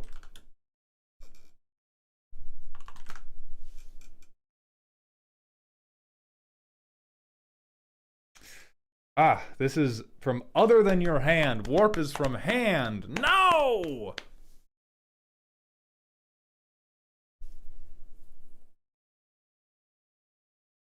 Ion cannons locked. Okay, so this is just our removal. Alright. Extinguisher Battleship does work to nuke survive. Oh, so this is just a board wipe. Okay, that's fine. I just don't like it as a creature to cheat in. But yeah, as a hey, I'm gonna murder everybody, that's fine. Ooh, time. I like that a lot. All right, Reynolds, is anybody allowed to survive the warp turn? If we earn it, like if we cast like 3 fucking warp creatures, are we allowed to keep extra dragons? Are we allowed? They followed us home, bro. We did the work, we did the stuff, we did what we were supposed to do. Are we allowed to keep the dragons?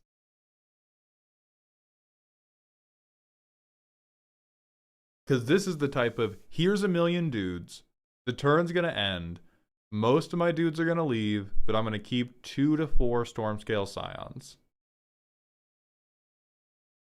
Excellent, we've found it. We have found the angle. This is what we're doing. So if we're going for Stormscale Scion, we kind of want to go a little cantrippy. Alright, so Tanuk, fucking only in our hand. God, they do not want to let mono red win. Shadow Walker, thank you for the 100-bit cheer. And Felian, thank you for the Prime sub for the 6th month. Welcome back to the dog home.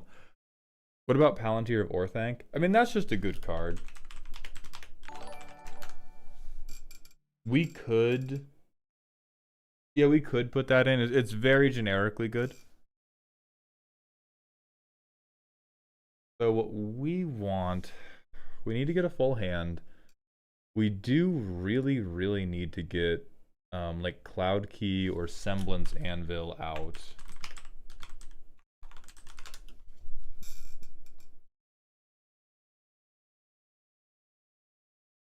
Who's the guy that does this with? Yeah, I'm less worried about dragons, Reynolds, and I'm more worried about we need to put, yeah, like Jessica's Will is very good. We actually don't want Dragonhawk because we need this shit to be in our hand.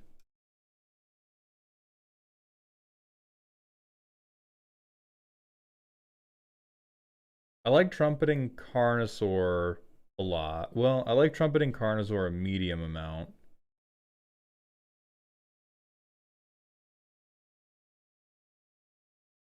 I like Ingenuity Engine quite a lot.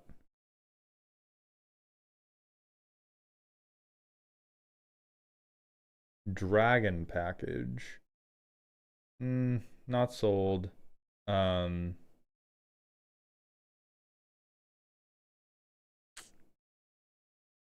Nullspine's kind of tough because we have to do this in main phase 2. Blast Furnace Hellkite's not the worst. How about running the big chunky mana rocks that we can warp in as rituals? That's a decently good idea. So you could do like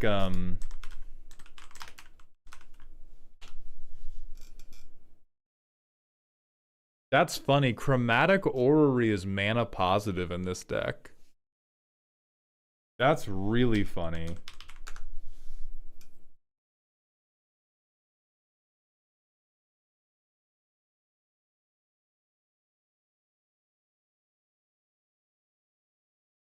We have Coveted Jewel, yeah.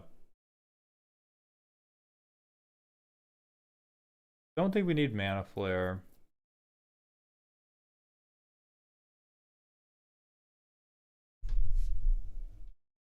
We have Defiler of Instinct already.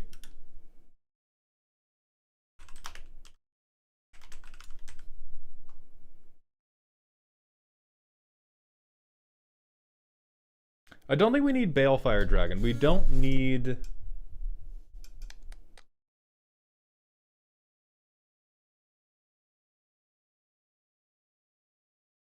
We don't need more removal. We need more ways to be we need more ways to be confident in like the shit that we're gonna get this chain going.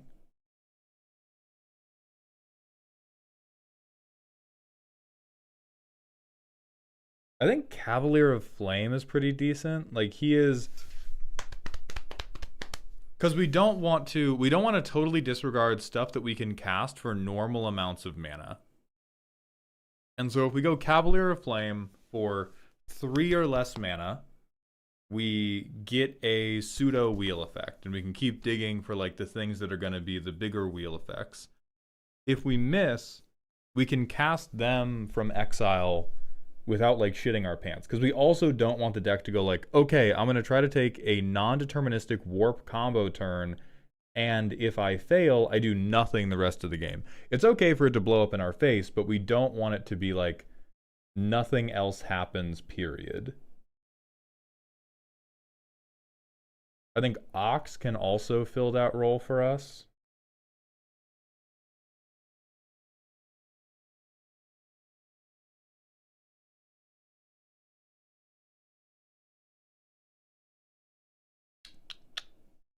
What's Mercadia do? We can discard to draw 2. We have Coveted Jewel already.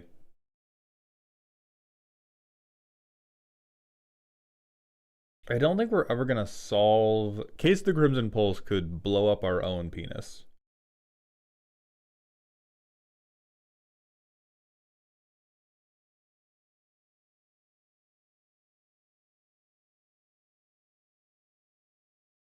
Rowdy Crew's not quite good enough. We could drew Throne of Eldraine is not a bad desperation option. This is kind of like, hey, big mana rock, is it getting so late in the game that I just need to hardcast my shit rather than warp my shit? Shade, thank you for redeeming the exclusive Discord role. Hit me up in Dear Malltown for that. Terror of the Peaks for double damage on your dump turn. We could do that, but I don't think... I'm not currently worried about damage being the limiter. I'm worried about the dump turn happening successfully being the limiter. Like, let's go to the playtest and see how good the dump turn currently works. Turn 1, I do nothing. Turn 2, I do nothing. Turn 3, I do nothing. I Semblance Anvil. Oh, I have very bad targets to Semblance Anvil right now. Fuck it, I'm putting Brass's Tunnel Grinder under it because if I pass turn 3, I will cry.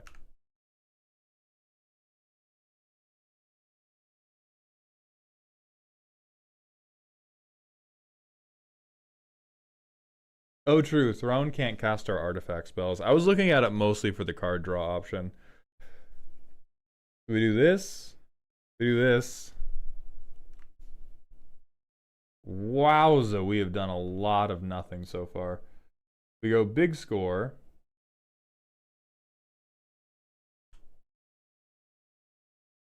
I have 2 treasures, so I could warp in Mightstone and Weakstone. I don't think it behooves me to.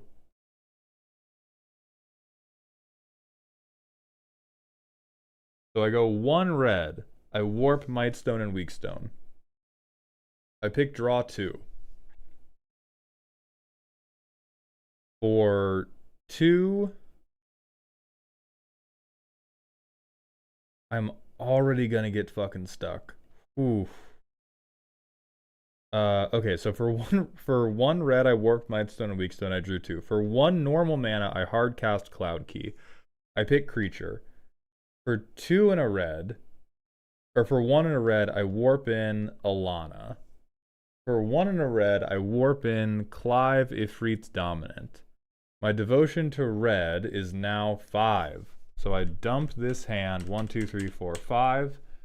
Now I have Dragon Mage. I tap Elena. I float 5 red mana. For 1 red, I will just get this.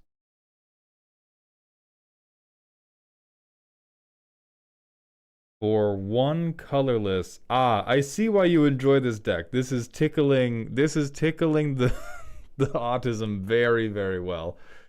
I can use Mightstone and Weakstone for Getaway Car, and I can use the rest of the mana for Dragon Mage.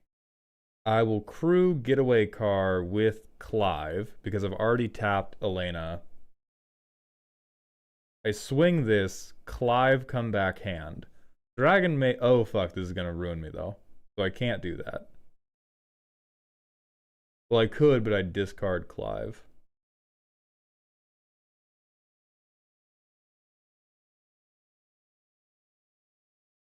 That makes me sad. Ooh, that makes me sad.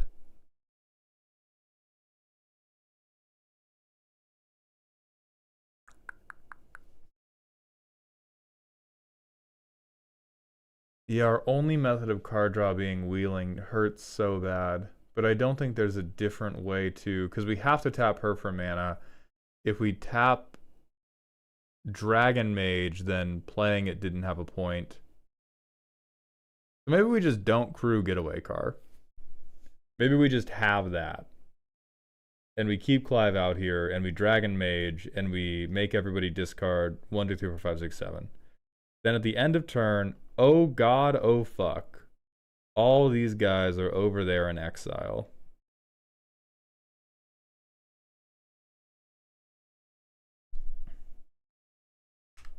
On my next turn,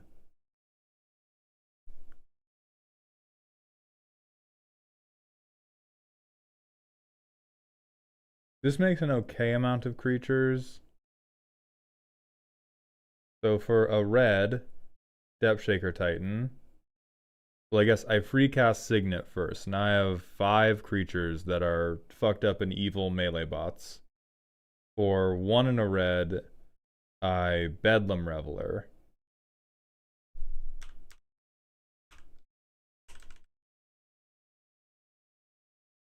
Sundial cheat, keep those. Yeah, I think Stormscale Scion is the right thing to play for.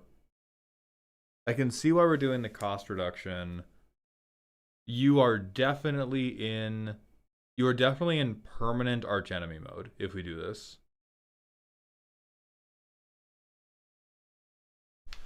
I can see why you are willing to accept that, because it's very, very funny, but we are deep into archenemy mode, and I think the more you invest in the big vomit turn, the more it's going to take away from your ability to keep permanent creature advantage around. Because every piece we want to include that's like Cavalier of Flame to keep wheeling is one fewer thing. It's one fewer Sundial of the Infinite. It's one fewer Getaway Car effect. It's one fewer Erratic Portal effect.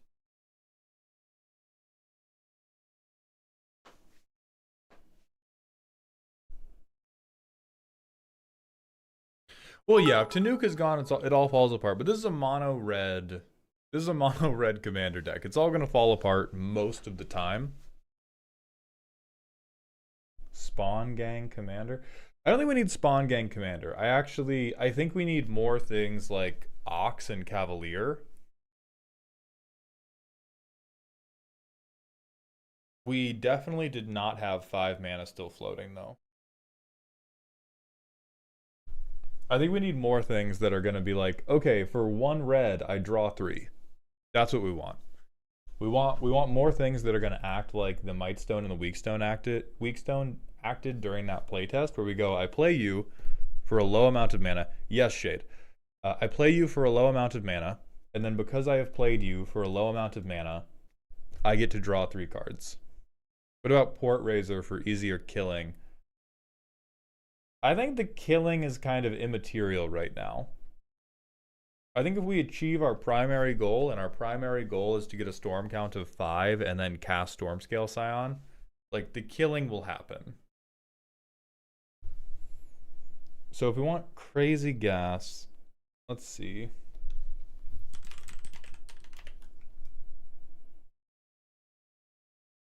We have other mana rituals. Hold on.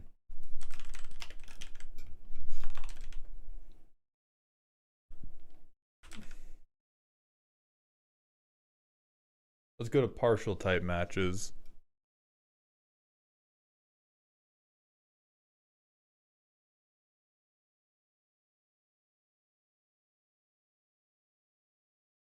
Enters tap, doesn't do it.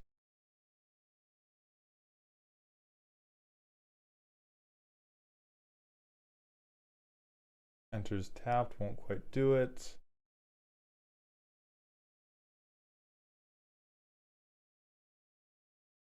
We have Godo already. I don't think we have any tap effects that are going to be super useful here.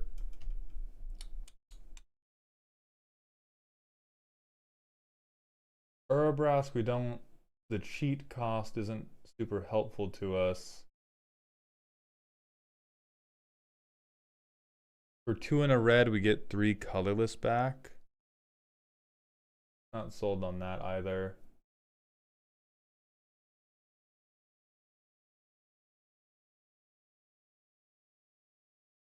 Not confident we can bargain that, man.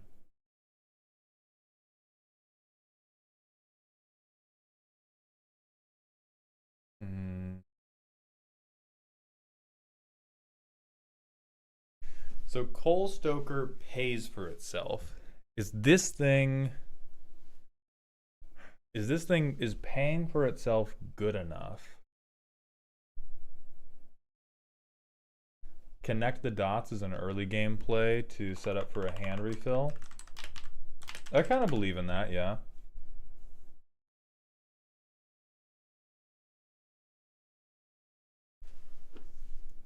The problem is I don't know how many.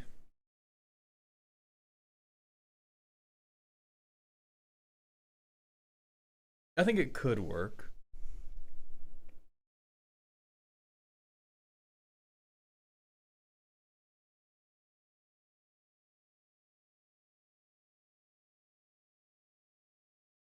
It's creature in party. Oh wow, that's really it. Maybe on attack, do we do anything crazy?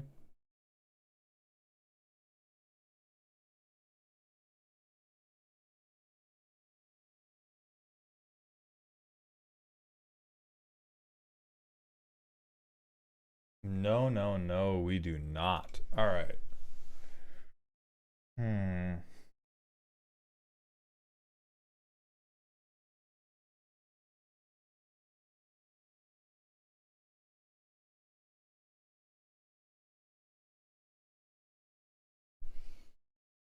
Let's think about other responsible things we could play. Because your deck is currently pretty happy with skipping the first 4 turns of the Magic game. I don't think we're ever going to hit the transform cost for this, but I think having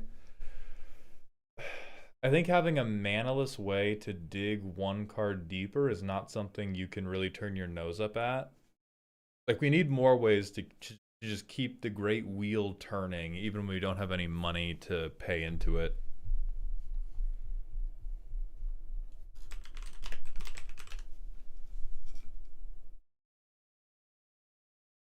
I'm really not sold on World at War. Like, I think the extra combat phases are the least useful thing we could do here. We don't want Glimpse the Impossible. One of the biggest problems that we have Hazard's Monument. One of the biggest problems this deck is going to have is that one of the best ways red can get access to cards is via impulse draw, and if we impulse draw the cards, our commander cannot discount them. And so it's like, it's a theoretically useful setup turns. Why not more Rummage? I mean, I'm thinking about more Rummage, which is why I'm recommending Mazzolanti. I don't want to recommend Faithless Looting because it's really, really bad to go card negative. Like, we're barely staying alive going card neutral. We would want more things like Magus of the Wheel. Or we would want, like, even Anya's Ravager of discard and then draw 3. Like, Faithless Looting is a good spell because it's 1 mana. This is a setup spell that gives you a free half of Faithless Looting every turn. And that's kind of what I'm thinking about, is we want to skate on, I don't have enough resources to keep going. I don't have the right cards to keep going.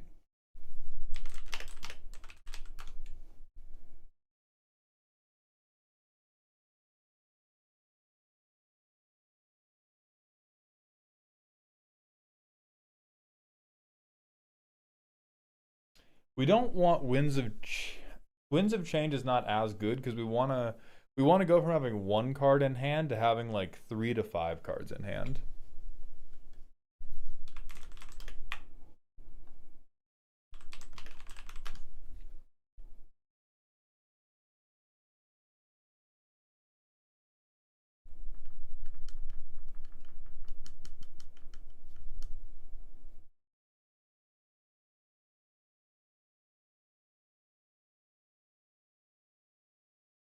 Yeah, we could be boring and go the 1 ring, but I think I found that cards in hand isn't usually a problem, it's card selection.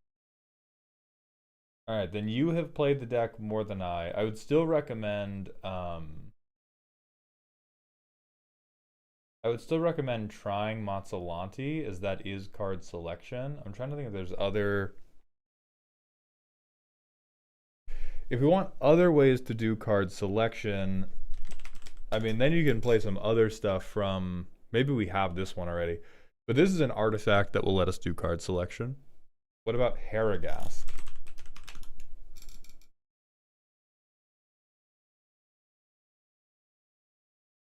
Oh, I think Haragast is perfect. Oh, except I think it's one of the only things we don't get to warp. That's kind of dumb. Can we make that work anyway? Can we go? Okay, I can't warp Haragast, but we have Sandstone Oracle. I can't warp Haragast, but I can emerge Haragast.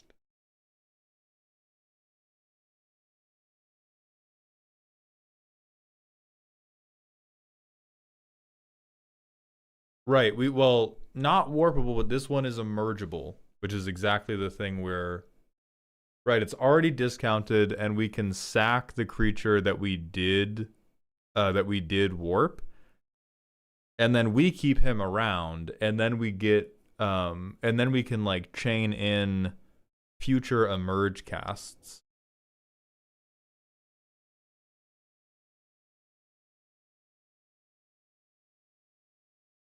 I don't think you can combine Emerge and Warp Reynolds, but I think being able to swap between the two opens up a lot of possibilities for you.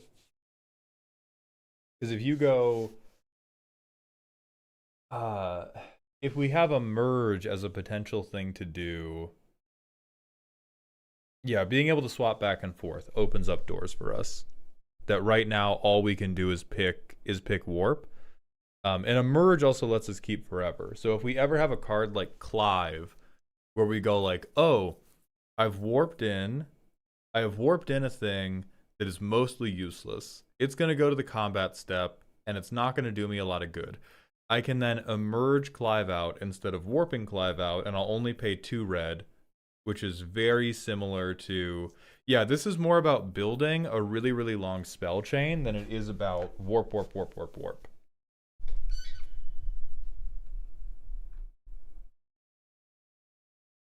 I believe it's worth experimenting with this guy. What else in main phase 1? Yeah, it's biofuel.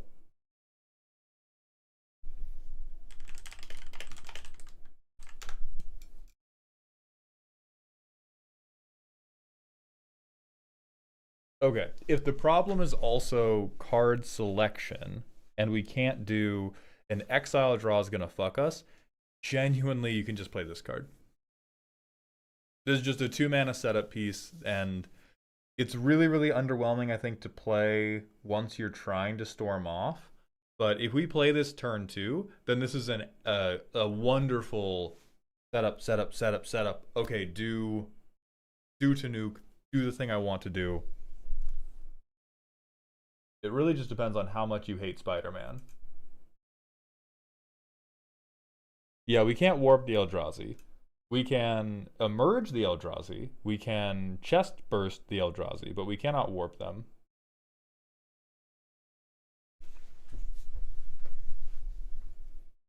And what other type of foul bullshit? Endstone is in here already.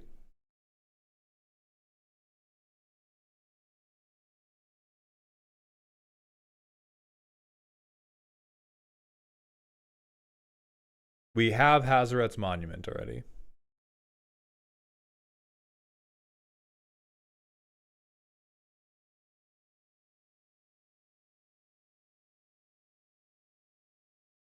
We do have Portal to Fire. Yeah, all of the big evil hits Reynolds has found already. We're trying to think about like what can we do to make the big turn a little bit more reliable.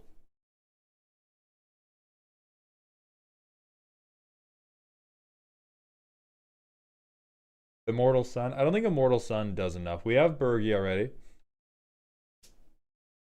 Mere Battlesphere. I don't think we do. Mere Battlesphere is not good enough, I don't think. It doesn't make us...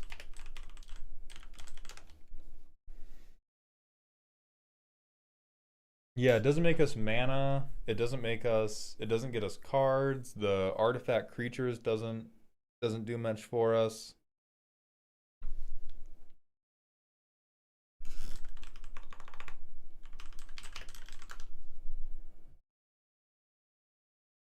Absolutely not. Absolutely not, Xyler. Xylo, I think we're removing people by shoving a dragon down their throat. We have warp space already. Old head, currently the recovery looks like they lay there exhausted and they let the survivors of the massacre beat them to death. Which I don't really think we're going to get away from. Yeah, we have all this shit already. Okay, here's my final recommendation, Reynolds. If you want to go speed, Rune Grinder's on death though, right? Hold on. All right, before my final recommendation. Yeah, this guy's on death and they don't die. They get exiled if they get warped. So my final recommendations are you can bring this deck up to bracket 3.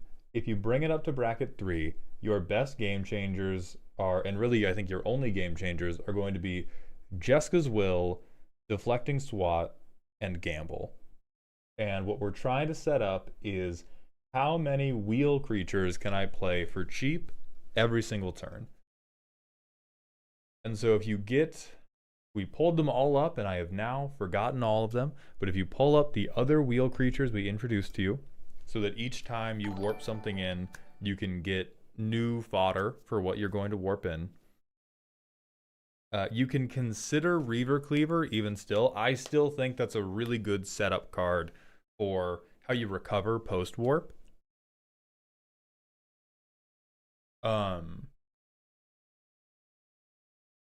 not breaching Xyler because all of the good stuff is not being wheeled. The good stuff is being warped and it's ending up in exile. And so breach is going to leave us in a like pseudo awkward spot. So I think we focus a little bit less on stabilizing the portal, a little bit more on making the portal turn really, really wide and big, bringing in those additional wheel creatures like Null Spine, like Ox of Agonis, like Cavalier of Flame. You can do setup like Shadow of the Goblin, and you're gonna lose a lot of games, but it's going to be a really fucking good time.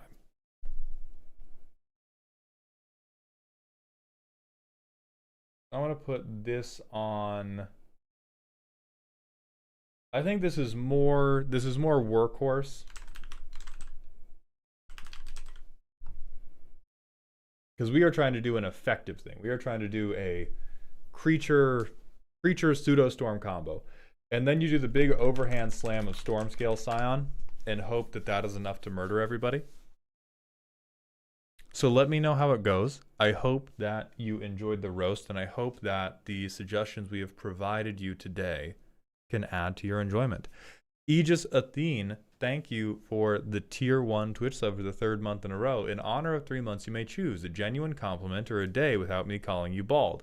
Are those not the same thing? And today, I don't think it matters because that is going to be the end of stream. So we are going to find somebody to raid, and then I'm going to say goodbye to all of you.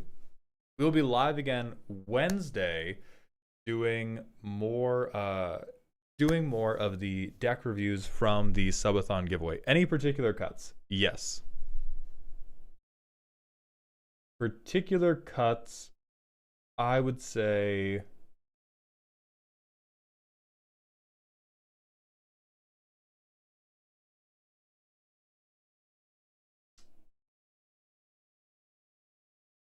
probably Faithless Looting. Jade, if you've messaged in the Discord, I will handle it after stream. Probably Faithless Looting just because it's card negative, and we are recommending a lot of other loot and rummage engines. So Faithless Looting. I think Glittering Stockpile probably. I think now we're trying to go too fast for Glittering Stockpile to really do a lot for us.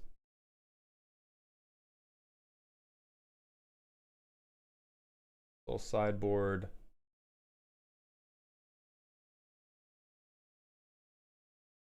I think Duplicant. Duplicant is its only purpose is removal, and if you have a creature you want to use Duplicant on, kill the controller.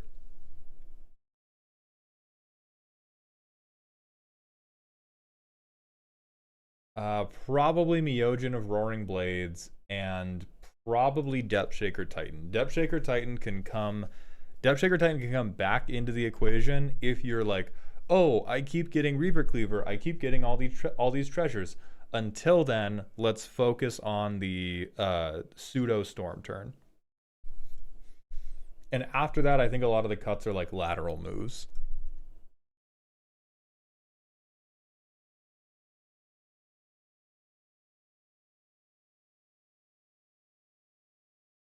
All right, if Amazonian is live, it does appear they are actually live in their subathon, so let's go support that subathon.